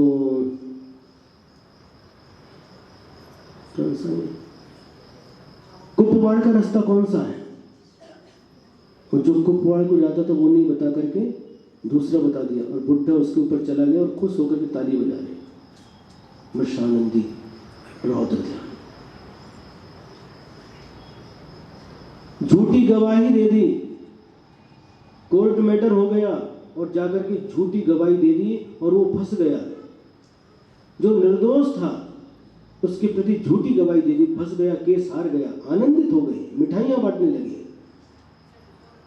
आचार्य कहते हैं मृषानंदी रौद्र ध्यान, झूठ बोल करके दूसरे को ठग करके आनंद का अनुभव करना। सोना कहकर के पीतल दे दिया।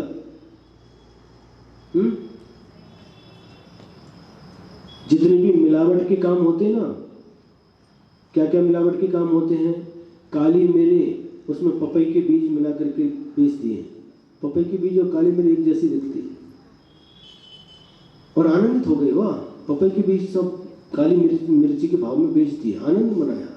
मृषानंदी रौद्र ध्यान। सोने में पीतल मिला करके बेच दिया, मृषानंदी रौद्र ध्यान। घी में कुछ भी और जो घी के जैसा था वो मिला करके बेचा, मृषानंदी रौद्र ध्यान।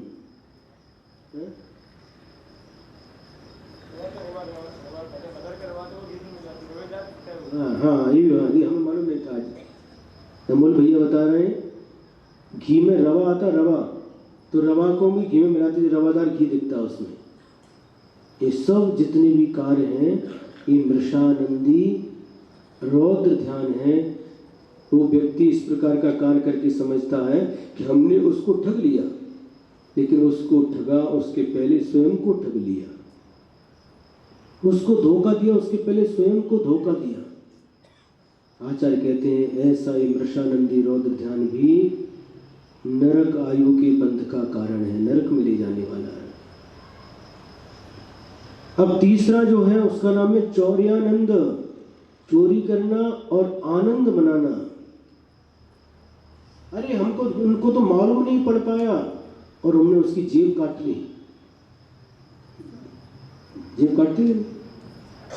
मोबाइल रखा था, बस में चढ़ रहे थे और धीरे से मोबाइल निकाल लिया, आनंद मना रहे हैं, उसको मालूम ही नहीं पड़ा और हमने चोरी करके आनंद मना रहे हैं।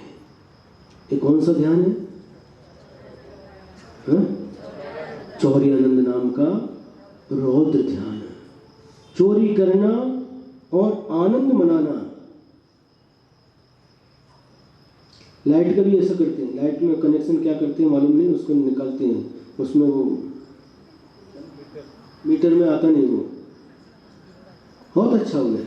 चौर्यानंद रौद्र ध्यान, रीडिंग नहीं आता उसमें।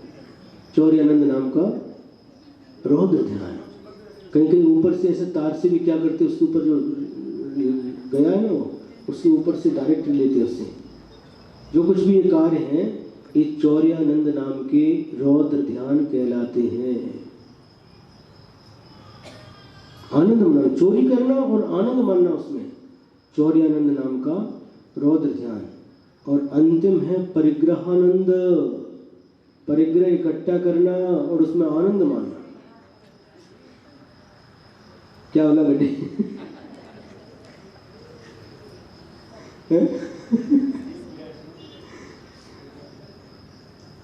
इसमें आनंद मानना, परिग्रह इकट्ठा किया और आनंद बहुत अच्छा हो गया, लाख करोड़ 10 करोड़ 20 करोड़ हो गया, वो आनंद जितना बढ़ता है तो उसमें आनंद मानना। ये महाराज हम बढ़ाने में आनंद नहीं मानते तो बहुत अच्छा है। बढ़ता तो क्या करना है महाराज, अपने आप बढ़ रहा, हमारा पुण्य है तो हम बढ़ रहा, हम क्या करें उसमें। पानी बाड़े नाव में, घर में बाड़े दाम, दोनों हाथ उलीचिए यही सयानो काम। नाव में पानी, नाव में आप बैठे हैं, नदी पार कर रहे हैं, नदी में जा रहे हैं और इधर हरिपुरा से बैठे और जाना उधर कोतली की तरफ, और बीच में नदी में पानी भर गया, यदि नहीं निकालोगे डूब जाएगी, नाव डूब जाएगी, उसमें छेद हो गया, पानी भर रहा और पूरी भर जाएगी तो डूब जाएगी। इसलिए क्या करना, वापस निकाल के कहाँ डालना, नदी में। और पैसा घर में बाड़े दाम, दोनों हाथ उलीचिए, उसको घर से निकाल करके बाहर रोड पर फेंकना क्या मतलब उसको सत कार्यों में खर्च करना, यही सयानो काम, बुद्धिमान का यही काम है। विषय संरक्षणम, विषय संरक्षणानंद दूसरा नाम है। पंचेंद्रिय के जो विषय हैं उनका संरक्षण करना, सारी जो पंचेंद्रिय के विषय हैं उनका संरक्षण को अच्छे से रखना और उसमें आनंद मानना, ये भी चौथा रौद्र ध्यान कहलाता है। और ये चारों के चारों रौद्र ध्यान प्रथम गुण स्थान से लेकर के पंचम गुण स्थान तक होते हैं। मुनि महाराज के पास नहीं आ सकते क्योंकि उनका हिंसा का त्याग, देशव्रती श्रावक उसका एक देश हिंसा का त्याग है तो वहां उनके पास रहेगा, लेकिन मुनि महाराज के पास पूरे हिंसा का त्याग उनके पास नहीं आ सकता, एंट्री नहीं उसको मिलेगी। मिश्रानंद भी नहीं क्योंकि उनको झूठ बोलने का त्याग है, शौर्यानंद भी नहीं क्योंकि चोरी का भी त्याग है, और विषय संरक्षणानंद भी नहीं क्योंकि उनका परिग्रह का त्याग है। इसलिए श्रावक तक ही रहते हैं, इधर नहीं आ सकते। इसका फल क्या है? आचार्य कहते हैं इसका फल है नरक गति। एक घटना सुनाते बीच में क्योंकि आपको थोड़ा सा उत्साह बढ़ना चाहिए। एक राजा था, उसका नाम था अरविंद। अरविंद नाम का राजा था जो विद्याधरों का राजा था। उसके दो बेटे थे, एक का नाम हरिचंद्र और दूसरे का नाम कुरुबिंद। दोनों बेटे थे और वह राजा क्या करता था, एक विषय संरक्षणानंद रौद्र ध्यान में ही लगा रहता था। रौद्र ध्यान करना ही उसका मुख्य काम था। रात दिन रौद्र ध्यान उसमें ही लगा रहता था। बहुत आरंभ, बहुत परिग्रह और इसमें जो आसक्ति है, आसक्ति रूप रौद्र ध्यान है, इसके कारण से उस अरविंद नाम के विद्याधर राजा ने नरक आयु का बंध कर लिया। बहु आरंभ परिग्रहत्वम नारकस्यायुषः। नरक आयु का बंध कब होता है? बहुत आरंभ और बहुत परिग्रह रखने से, उनके प्रति ममत्व भाव रखने से, आरंभ परिग्रह को इकट्ठा करके उनमें रौद्र ध्यान करता है, उसके कारण से नरक आयु का बंध होता है। और परिणाम ये निकला, ये अत्यंत आरंभ परिग्रह और रौद्र ध्यान के कारण से परिग्रह में आसक्ति होने के रूप जो रौद्र ध्यान, उसके कारण से उसने नरक आयु का बंद कर लिया। परिणाम ये निकला, विद्याधर किसे कहते हैं? जिनके पास विद्याएं होती हैं, विद्या के द्वारा जो आजीविका करते हैं उसे विद्याधर कहते हैं। हम अपनी आजीविका कैसे करते हैं? खेती के द्वारा, व्यापार के द्वारा, इत्यादि के द्वारा। भोग भूमि में कोई आजीविका नहीं है, सब कल्प वृक्षों से प्राप्त होता है। लेकिन विद्याधर विद्याओं के द्वारा जो आजीविका करते हैं, विद्याओं के द्वारा उनको सब कुछ मिलता है, उनको विद्याधर कहते हैं। उनको पूर्वजों से भी प्राप्त होती है और स्वयं भी उनको प्राप्त कर लेते हैं।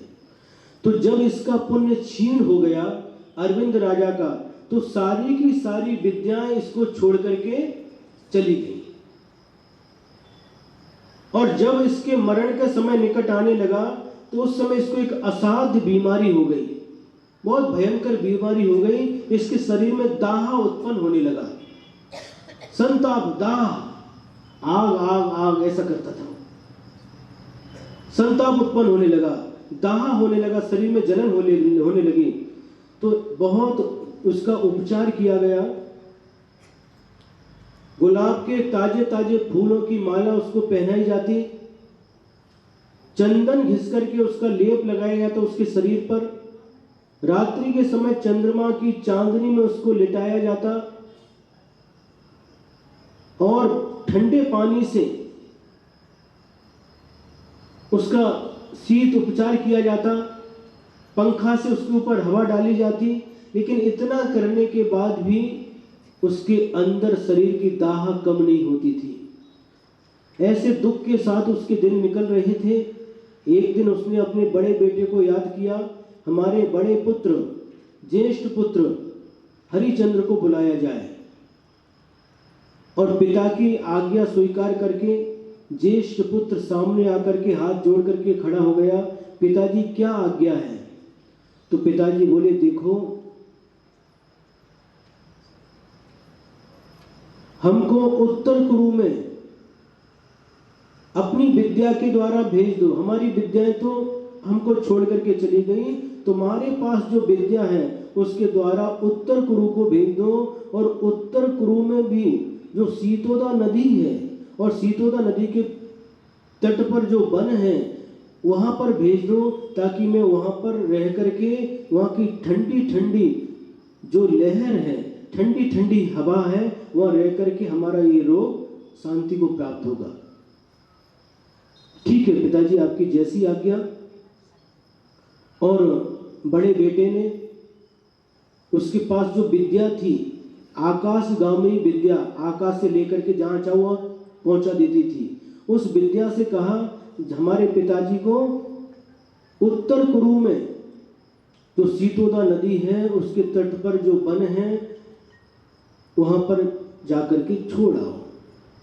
विद्या गई और वापस आ गई, क्योंकि उस अरविंद राजा का पुण्य इतना क्षीण हो चुका था कि विद्या भी कोई काम नहीं कर सकी, उसका उपकार नहीं कर सकी, बिना उसका उपकार किए वापस आ गई। तो उन्होंने समझ लिया पुत्र ने कि पिताजी का कर्म तीव्र है, इसी कारण से पिताजी के लिए ये विद्या छोड़ने के लिए समर्थ नहीं हो सके। कोई बात नहीं, दिन बीत रहे थे, ऐसे इसी प्रकार से दिन व्यतीत होते जा रहे थे।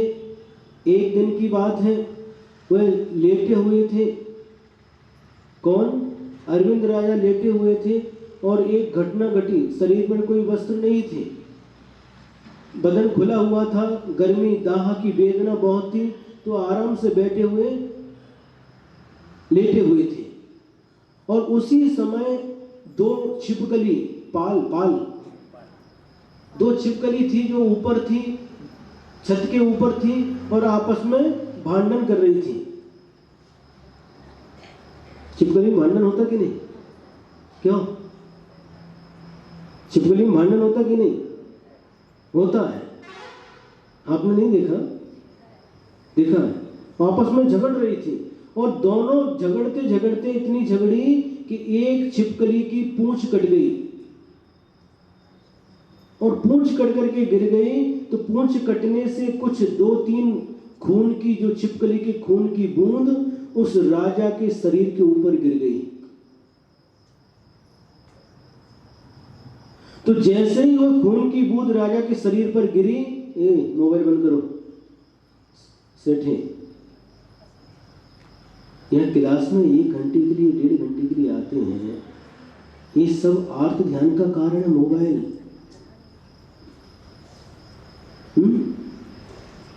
इनको बंद स्विच ऑफ करके आया करो, नहीं तो घर में छोड़ करके आया करो, दूसरे लोग और उनको सबको डिस्टर्ब करेंगे, करो बंद कर दो, स्विच ऑफ कर दो उसका। हाँ, क्लास में आने के पहले या तो मोबाइल लाना नहीं, लाना तो स्विच ऑफ करके आना। 1-1.5 घंटे तो निर्विकल्प होकर के सुनो, वो सुनने नहीं देगा, आपको भी नहीं सुनने देगा, दूसरे आजू बाजू वाले उनको भी नहीं सुनने देगा। अब जब 2-3 बूंदें उस छिपकली की खून की उस राजा के शरीर पर गिरी तो उसको शांति का अनुभव हुआ। खून गिरने से उनको ऐसा लगा कि थोड़ी देर के लिए उनकी दाह समाप्त हो गई और उन्होंने आज्ञा दी, अपने छोटे पुत्र को बुलाया, जो कुरुविंद नाम का छोटा पुत्र था, सेवकों को भेजा, इसी समय मेरा छोटा पुत्र जो कुरुविंद है उसको तुरंत यहाँ पर बुलाया जाए। और सेवक लोग गए, कुरुविंद के सामने हाथ जोड़ करके बोले, पिताजी ने इसी समय आपको याद किया है। और वो छोटा बेटा जैसा था वैसा ही चल करके पिता के पास आया, हाथ जोड़ करके बोला, पिताजी क्या आज्ञा है?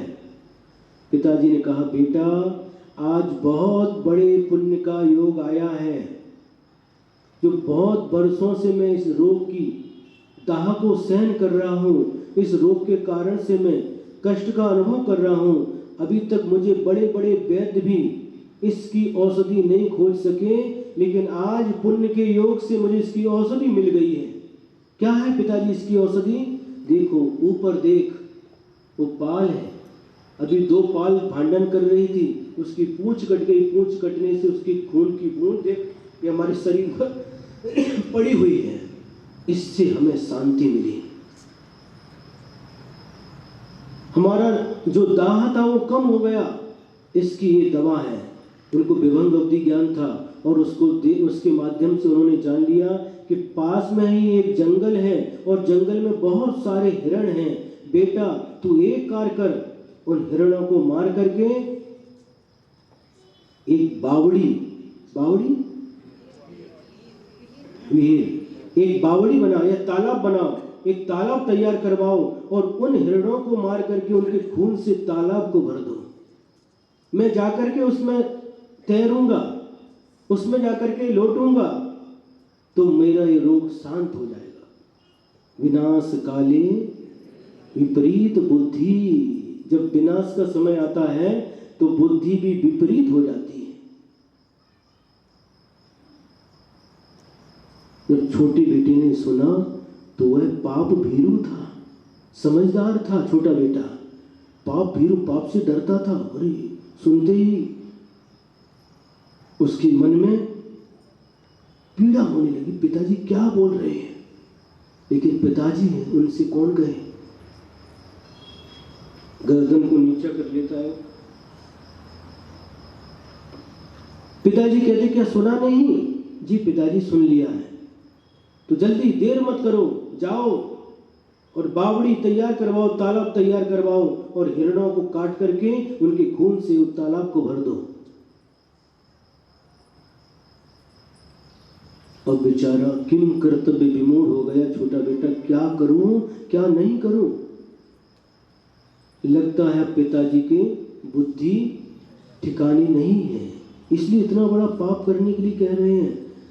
और वो परेशान था तो महल छोड़ करके जंगल की ओर चला गया और उसके पुण्य योग से उस जंगल में एक दिगंबर मुनि महाराज के उनको दर्शन हो जाते हैं। दर्शन करने के बाद उनको मुनि महाराज को नमस्कार करता है वह कुरुबिंद और कहता है गुरुदेव मैं बहुत बड़े धर्म संकट में फंस गया हूं और इस धर्म संकट से आप ही मुझे निकाल सकते हैं। कौन सा धर्म संकट है? मेरे पिताजी को बहुत बड़ा रोग हुआ है, दाह का रोग हुआ है और 2 छिपकली लड़ रही थी, उनकी खून की बूंदें उसके शरीर पर गिरी तो उनको उससे शांति मिली। उनका रोग थोड़ी देर के लिए उनकी दाह शांत हो गई तो उन्होंने हमारे लिए बुला करके कहा है कि पास में जो जंगल है वहाँ पर बहुत सारे हिरण हैं, उनको मार के उनके खून से एक तालाब भर दिया जाए। मुनिराज अवधि ज्ञान के धारी थे। उन्होंने कहा बेटा ऐसा कार्य भूल करके भी मत करना। तेरे पिता ने नरक आयु का बंद कर लिया है। बहुत आरंभ और परिक्रम में आसक्त होने रूप जो रौद्र ध्यान है उसके कारण से तेरे पिता ने नरक आयु का बंद कर लिया है। इसी कारण से उसके ऐसे परिणाम हो रहे हैं और अब उसका जीवन अधिक नहीं है। बहुत ही कम आयु उसकी बची हुई है। बहुत कम समय में वो मरण करके नरक में जाने वाला है। तो ये पाप भूल करके भी मत करना। ठीक है, वो तो चाह ही रहा था, ये पाप तो करना चाहता ही नहीं था लेकिन परेशान था। तो ये धर्म संकट गुरु महाराज के द्वारा दूर हो गया, संकट से निकल गया। अब क्या करें, पिताजी को क्या जवाब दें? फिर पिताजी ने पूछा क्यों, मेरी आज्ञा का पालन हुआ कि नहीं? हाँ हो रहा है। बावड़ी खुदवाई, तालाब खुदवाया और क्या किया, एक लाख रहता, लाख का रंग रहता है, उस लाख के रंग से लाल कलर का रहता है और उसको मिला करके कृत्रिम खून जैसा लगता, देखने में खून नहीं रहता किंतु लाख का रंग रहता है लाल कलर का, और उसको मिला करके उस तालाब को भरवा दिया। और पिताजी से जाकर के कहा पिताजी आपकी आज्ञा का पालन हो चुका है, तो चलो इसी समय मुझे उस तालाब में लेकर के चलो जिसमें तूने हिरणों के खून भरवा करके तैयार किया है। सहारा दे करके उस पिताजी को वहाँ बाग तालाब के पास तक लेकर के जाता है, और जैसे ही वो देखते हैं उस तालाब को, लाल लाल, उनको समझ में नहीं आता, वो खून समझते हैं और बहुत आनंदित होते हैं। हिंसानंदी रौद्र ध्यान। और जैसे ही उसमें अंदर जाते हैं और वो पहले तो उसमें लेट जाते हैं, फिर उसमें नाना प्रकार की क्रीड़ाएं करते हैं, तैरते हैं उसके अंदर। किसके अंदर? हाँ, लाख का जो रंग घोल करके भरा था उसके अंदर। क्या समझ करके तैर रहे हैं? ये खून ऐसा समझ करके तैर रहे हैं। पूरे शरीर में उसी से लिप्त कर लेते हैं, पूरे में डूब जाते हैं उसी में। और ऐसा करते करते 1-2 घंटे होते हैं। उसके बाद क्या मन में आता है, एक चुल्लू भर करके, अंजलि भर करके अपने मुख में डालते हैं, और जैसे ही मुख में डालते हैं उनको स्वाद से मालूम पड़ जाता है ये खून नहीं है, एक हमारे साथ धोखा किया है, और तुरंत थूक देते हैं और बाहर निकल करके आते हैं, तलवार को म्यान में से खींचते हैं और अपने बेटे को मारने के लिए उसके पीछे दौड़ता है। कौन? कोई अरविंद राजा, और पीछे दौड़ता है, उस बेटे को मारने के लिए दौड़ रहा है। बेटा आगे दौड़ रहा है, ये क्या करेगा पिताजी मालूम नहीं, और बीच में एक ठोकर लगती है और वह तलवार उसी के अंदर, उस तलवार के ऊपर ही वो गिर जाता है, तलवार उसी के पेट में घुस जाती है और वहीं पर उसका मरण हो जाता है। मरण होने के बाद नरक में जाकर के उसका जन्म हो जाता है। किसका फल? इस रौद्र ध्यान का फल है, नरक में जन्म लेना। एक आदि पुराण की घटना है, उसमें रौद्र ध्यान का फल करके एक हेडिंग से एक कथा दी गई है। विनाश काले विपरीत बुद्धि। जब विनाश का समय आता है तो हमारी बुद्धि विपरीत हो जाती है। हमें जो नहीं करना चाहिए वह कार्य करने लग जाते हैं, जो करना चाहिए वह नहीं करते।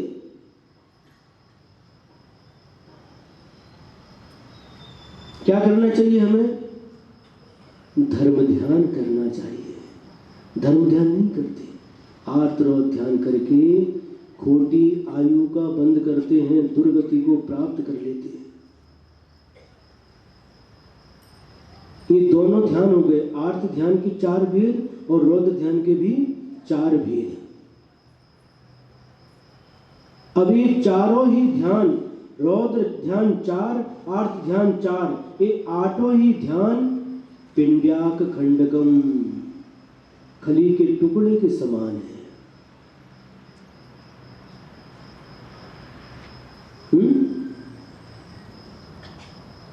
इतस चिंतामणिर दिव्य इतः पिंड्याक खंडकम। एक और चिंतामणि रत्न है, एक और खली का टुकड़ा है। तो आर्त और रौद्र ध्यान खली के टुकड़े के समान निस्सार है, उसकी कोई कीमत नहीं है। फिर दूसरी ओर जो दिव्य चिंतामणि रत्न के समान है वो क्या है? वो है धर्म ध्यान और शुक्ल ध्यान। धर्म ध्यान कितने प्रकार के होते हैं? ये 4 प्रकार के होते हैं। कौन कौन से? आज्ञा विचय धर्म ध्यान, अपाय विचय धर्म ध्यान, विपाक विचय धर्म ध्यान और संस्थान विचय धर्म ध्यान। आज्ञा विचय धर्म ध्यान किसे कहते हैं? भगवान की आज्ञा का चिंतन करना, भगवान की आज्ञा के ऊपर विश्वास रखना। भगवान की आज्ञा है मद्य मांस मधु नहीं खाना, जिस वस्तु में इनका मिश्रण है उसको भी नहीं खाना, अभक्ष भक्षण नहीं करना, अपनी आत्मा को पाप कर्म से युक्त नहीं करना, हमेशा पुण्य कार्य करते रहना। ये किसकी आज्ञा है? भगवान की आज्ञा है। पाप का फल दुख है, धर्म का फल सुख है। तो अपनी आत्मा को पाप से बचा करके धर्म में लगाना, ऐसी भगवान की जो आज्ञा है, भगवान ने जो जो कहा है उसका पालन करना। मिथ्यात्व आत्मा का हित करने वाला है, मिथ्यात्व हमें दुर्गति में ले जाने वाला है। सम्यक दर्शन हमारी आत्मा का हित करने वाला है, सम्यक दर्शन हमें सदगति में ले जाने वाला है। किसने कहा? भगवान ने कहा है, न सम्यक समम किंचित त्रैकाल्ये त्रिजगत्यपि श्रेयो श्रेयश्च मिथ्यात्व समम नान्य तनुभृता। संसारी प्राणी के लिए न सम्यक समम किंचित त्रैकाल्ये त्रिजगत्यपि, तीन काल होते हैं, जो बीत गया उसको अतीत काल या भूतकाल कहते हैं, जो चल रहा है उसे वर्तमान काल कहते हैं, और जो आने वाला है उसको भविष्य काल कहते हैं। ऐसे तीनों कालों में और तीन लोक जहां हम बैठे हैं वह मध्य लोक है, हमारे नीचे अधोलोक है, ऊपर ऊर्ध्वलोक है। इन तीन लोकों में चौथा कोई लोक नहीं है और चौथा कोई काल भी नहीं है। इन तीन और तीन लोकों में सम्यक दर्शन से बढ़कर के कोई दूसरी वस्तु आत्मा का हित करने वाली नहीं है। और इन्हीं तीन लोक और इन्हीं तीन कालों में मिथ्यात्व के समान आत्मा का अहित करने वाली कोई दूसरी वस्तु नहीं है। किसने कहा? भगवान ने कहा है। तो ऐसी भगवान की आज्ञा को सिरोधार करके, मिथ्यात्व के मार्ग को छोड़ करके, क्योंकि ये अहित करने वाला है, हमारी आत्मा को दुर्गति में ले जाने वाला है, हमारा पतन करने वाला है, ऐसे मिथ्यात्व को छोड़ करके भगवान की आज्ञा को स्वीकार करके सम्यक्त्व के मार्ग पर चलना, हित के मार्ग पर चलना, अपनी आत्मा का जिसमें कल्याण होता है, ऐसा जिनेंद्र भगवान के द्वारा कहे गए मार्ग को स्वीकार करना। भगवान की आज्ञा, मिथ्यात्व क्यों छोड़ रहे हो? भगवान की आज्ञा है। सम्यक्त्व क्यों धारण कर रहे हो? भगवान की आज्ञा है। यदि तुम भगवान की आज्ञा नहीं मानते तो तुम जैन नहीं हो। शांति सागर महाराज जी ने अपने अंतिम उपदेश में सम्यक्त्व धारण केले सिवाय आत्म्याचा कल्याण होणार नाही, मिथ्यात्व सोडा, सम्यक्त्व धारण करा, असंयम सोडा, संयम धारण करा, हया हा आमचा आदेश आहे, आमचा उपदेश आहे।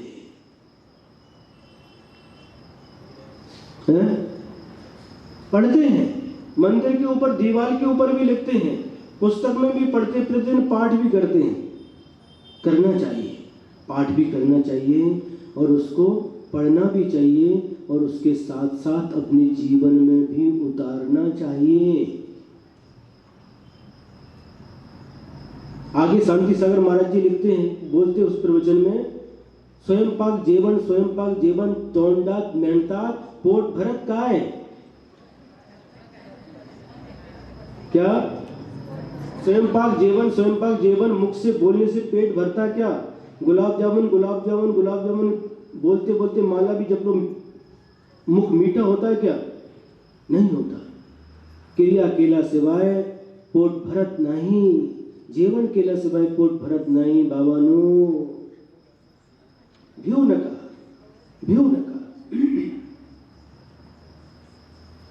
तो इस उपदेश को आचरण में लाना चाहिए। भगवान की आज्ञा है, गुरुओं की आज्ञा है, इस उपदेश को अपने आचरण में लाना चाहिए। इस प्रकार भगवान की आज्ञा का चिंतन करना आज्ञा विजय नाम का धर्म ध्यान है। भगवान ने जिस से बचने को कहा उससे बचना और जो करने को कहा वो करना, ये भगवान की आज्ञा है। क्यों कर रहे हो? भगवान की आज्ञा है। पानी क्यों छान रहे हो? भगवान की आज्ञा है। एक ही उत्तर, भगवान की आज्ञा है। इसको कहते हैं आज्ञा सम्यक्त्व। आज्ञा में कोई तर्क वितर्क नहीं होता। आज्ञा यानी आज्ञा। गुरु ने आज्ञा दी, गुरु की भी आज्ञा होती है। आपको जाना है, दक्षिण जाना है, नियम सागर जी के साथ में जाना है। अब कोई तर्क वितर्क, ठीक है, क्यों जाना? गुरु की आज्ञा। क्यों आए संगली? गुरु की आज्ञा।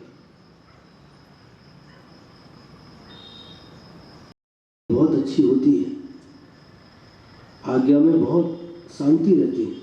गुरु की आज्ञा है, बस गुरु की आज्ञा। क्या क्यों कर रहे हैं? एक सब गुरु की आज्ञा, भगवान की आज्ञा, गुरु की आज्ञा। लेकिन आज्ञा अच्छी लगती नहीं, सुन रहे कि नहीं? व्याकरण में एक सूत्र आया, उपदेशस्तु मित्रवत, आदेशस्तु शत्रुवत। आदेश अच्छा लगता नहीं, हमें आदेश देना अच्छा लगता है, दूसरे को आदेश देना अच्छा लगता है, लेकिन दूसरे का आदेश पालन करना अच्छा नहीं। लेकिन आदेश का पालन करने से क्या होता है?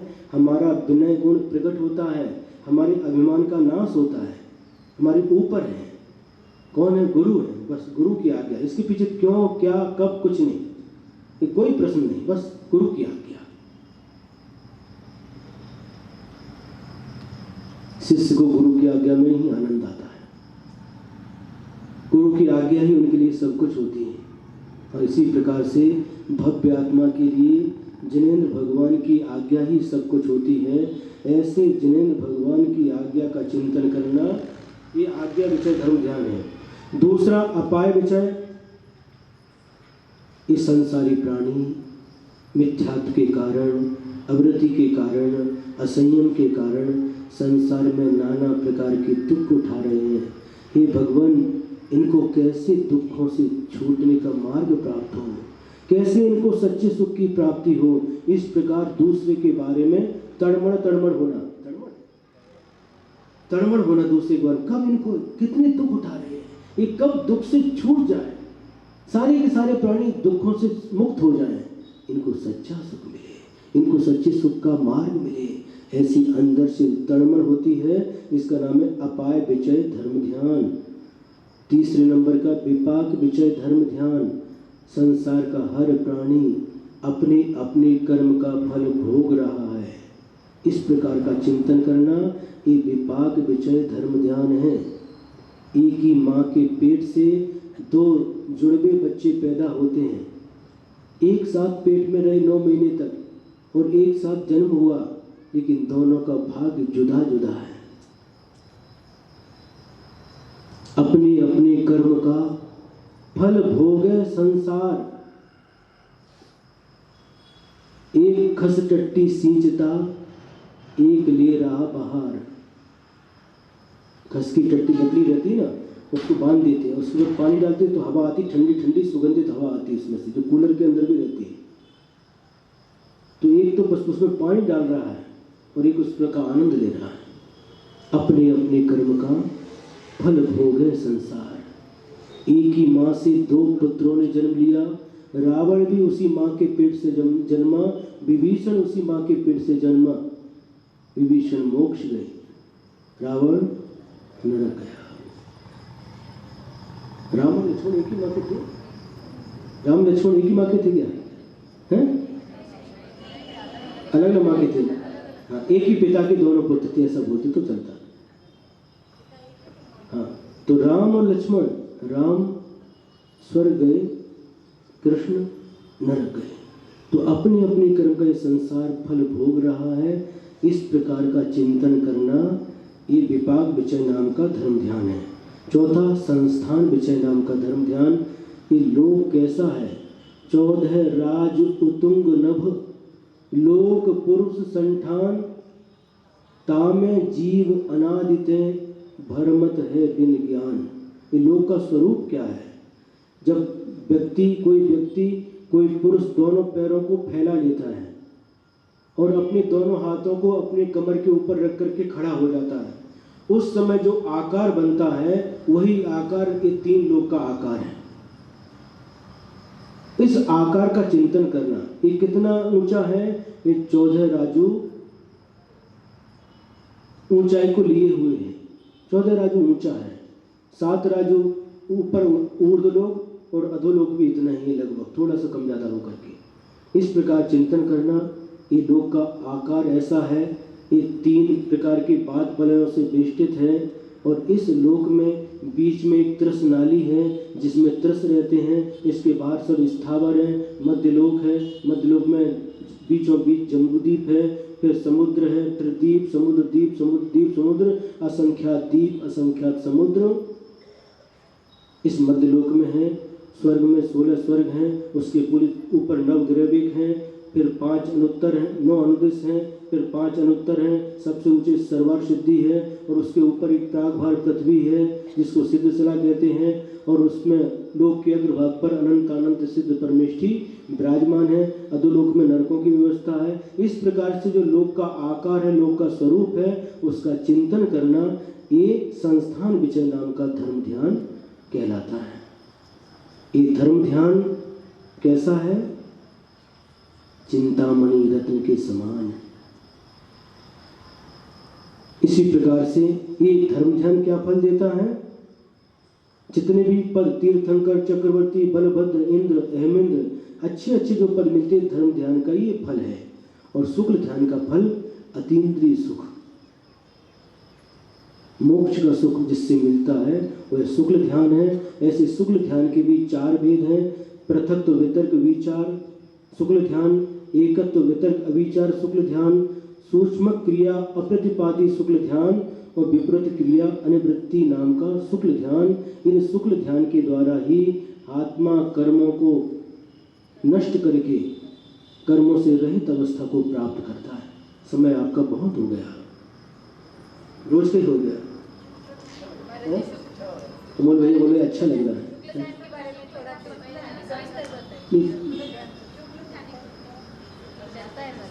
इसके बारे में कल बताएंगे थोड़ा सा और लेंगे। तो इसमें जो आर्त ध्यान और रौद्र ध्यान एक खली पेंडी के टुकड़े के समान है, और धर्म ध्यान शुक्ल ध्यान चिंतामणि रत्न के समान है। ध्यानेन चेदुभे लभ्ये क्वाद्रियंताम विवेकिनः। और इस ध्यान के द्वारा ही इन दोनों की प्राप्ति होती है। ये चिंतामणि रत्न भी ध्यान के द्वारा मिलता है, और ये पेंड का टुकड़ा भी ध्यान के द्वारा मिलता है। तो विवेकी व्यक्ति, ज्ञानी व्यक्ति, बुद्धिमान व्यक्ति किसमें आदर करेगा? चिंतामणि रत्न में। खली के टुकड़े में कौन आदर है? तो क्या ऐसी कीमत भी नहीं, क्या काम का है। क्लास कैसी रही आज की?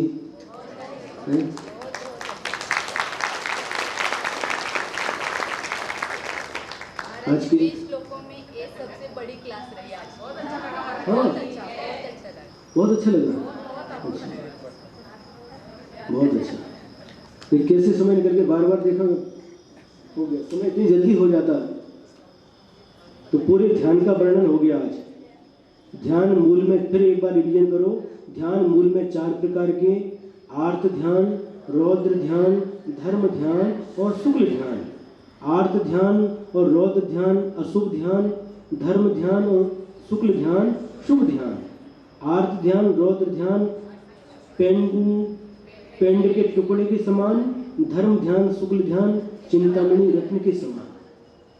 हमने अनादिकाल से यही किया है। चिंतामणि रत्न की उपेक्षा की, उसमें आदर नहीं किया। इस खली के टुकड़े को लेकर के हम बहुत खुश हुए। अनादिकाल से हमारी आत्मा इस खली के टुकड़े में भी आनंद का अनुभव कर रही है। चिंतामणि रत्न की कीमत समझी नहीं, जो हमें हमारी आत्मा को दुखों के कारण और दुखों से पूर्ण रूप से मुक्त कर देता है। ऐसा चिंतामणि रत्न के समान धर्म ध्यान और शुक्ल ध्यान है। वर्तमान में शुक्ल ध्यान नहीं होता, एकमात्र धर्म ध्यान होता है। मुनि महाराज के पास भी शुक्ल ध्यान नहीं। शुक्ल ध्यान जब भी होता है दिगंबर मुनि को ही होता है और किसी को नहीं होता। लेकिन इस काल में, पंचम काल में, दिगंबर मुनि के पास भी शुक्ल ध्यान नहीं, मात्र धर्म ध्यान। आपके पास भी धर्म ध्यान, हमारे पास भी धर्म ध्यान। हमें क्या करना है? ऐसे चिंतामणि रत्न के समान इस धर्म ध्यान को क्या करना है? धारण करना है। इस धर्म ध्यान में ही आदर करना है। ये चिंतामणि रत्न है, बहुत कीमती है, बहुत कीमती। इसकी कोई कीमत ही नहीं है। जिसको इसकी कीमत मालूम पड़ जाती है, आनंद की अनुभूति करते हैं, आनंद होता उनको। वो विजयनगर से आती थी, आज भी आए हैं हाँ आए हैं। आज बार बार उनकी भावना होती थी। महाराज पहले भी 15 दिन तक उन्होंने प्रतीक्षा की। महाराज आते, साधु आते हैं, लेकिन आचार्य श्री के कोई भी शिष्य आज तक घर में नहीं आए। बहुत भावना थी, उत्कृष्ट भावना थी, और आज उनकी भावना, बोलो ना, पूरी हो गई। बहुत अच्छी धार्मिक है। जयसिंहपुर वगैरह हमेशा, कोथरी, जयसिंहपुर जहाँ भी रहते हैं बार बार आते रहते हैं। और विशेष बात ये हो गई, जो उनके पति हैं वो पैंट शर्ट में आए, और हमको मालूम पड़ा, उन्होंने बताया इनके मनोज पाटिल के पिताजी हैं, ये 16 क्यों नहीं पहने, डरते हैं। जो हमारे साथ में थे ना गणेश साहब, उन्होंने बता दिया डरते हैं। हमने उनको कहा क्यों 16 क्यों नहीं पहना उठने के पहले? महाराज हमको डर लगता कुछ चूक ना हो जाए। देखो अगर 16 पहनते नहीं, हम वापस नेमिनाथ नगर को जाते हैं, हम वापस नेमिनाथ नगर को जाते हैं। और ऐसे ही कहा नहीं महाराज पहनते हैं, और जाकर के 16 पहन करके पूरे आहार में उन्होंने भाग लिया। आनंद आया कि नहीं है? बहुत आनंद आया, हमको भी बहुत आनंद आया। हमें ऐसी जगह जाने में आनंद आता है, कैसी जगह जहाँ पर कभी कोई नहीं गया, जिसको लाभ नहीं मिला, ऐसे व्यक्ति को लाभ देने में बहुत बहुत बहुत आनंद आता है। महाराज आपको पैर भाजते नहीं, आपके इतनी धूप रहती, पैर भाजते हैं, लेकिन श्रावक की भक्ति, उनकी भावना, उनकी खुशी देख करके सारा का सारे जो पैर भाजने की तरफ हमारा लक्ष्य रहते ही नहीं, सारा का सारा कष्ट दूर हो जाता है।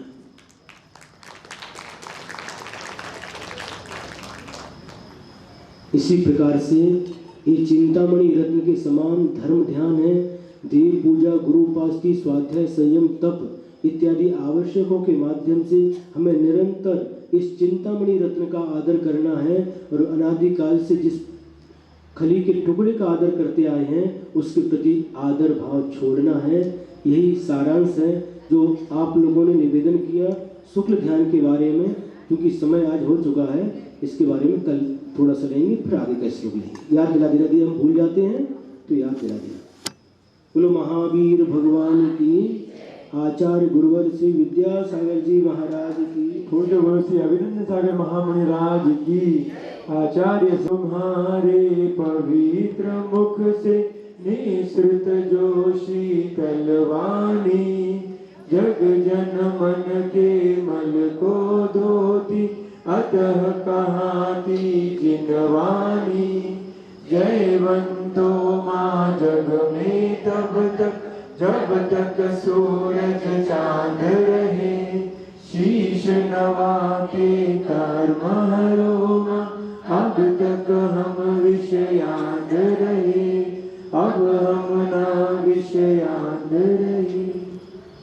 स्वयं स्वभावाप्ति स्वभावे कृष्ण कर्मणः, तस्मै संज्ञान रूपाय नमोस्तु परमात्मने।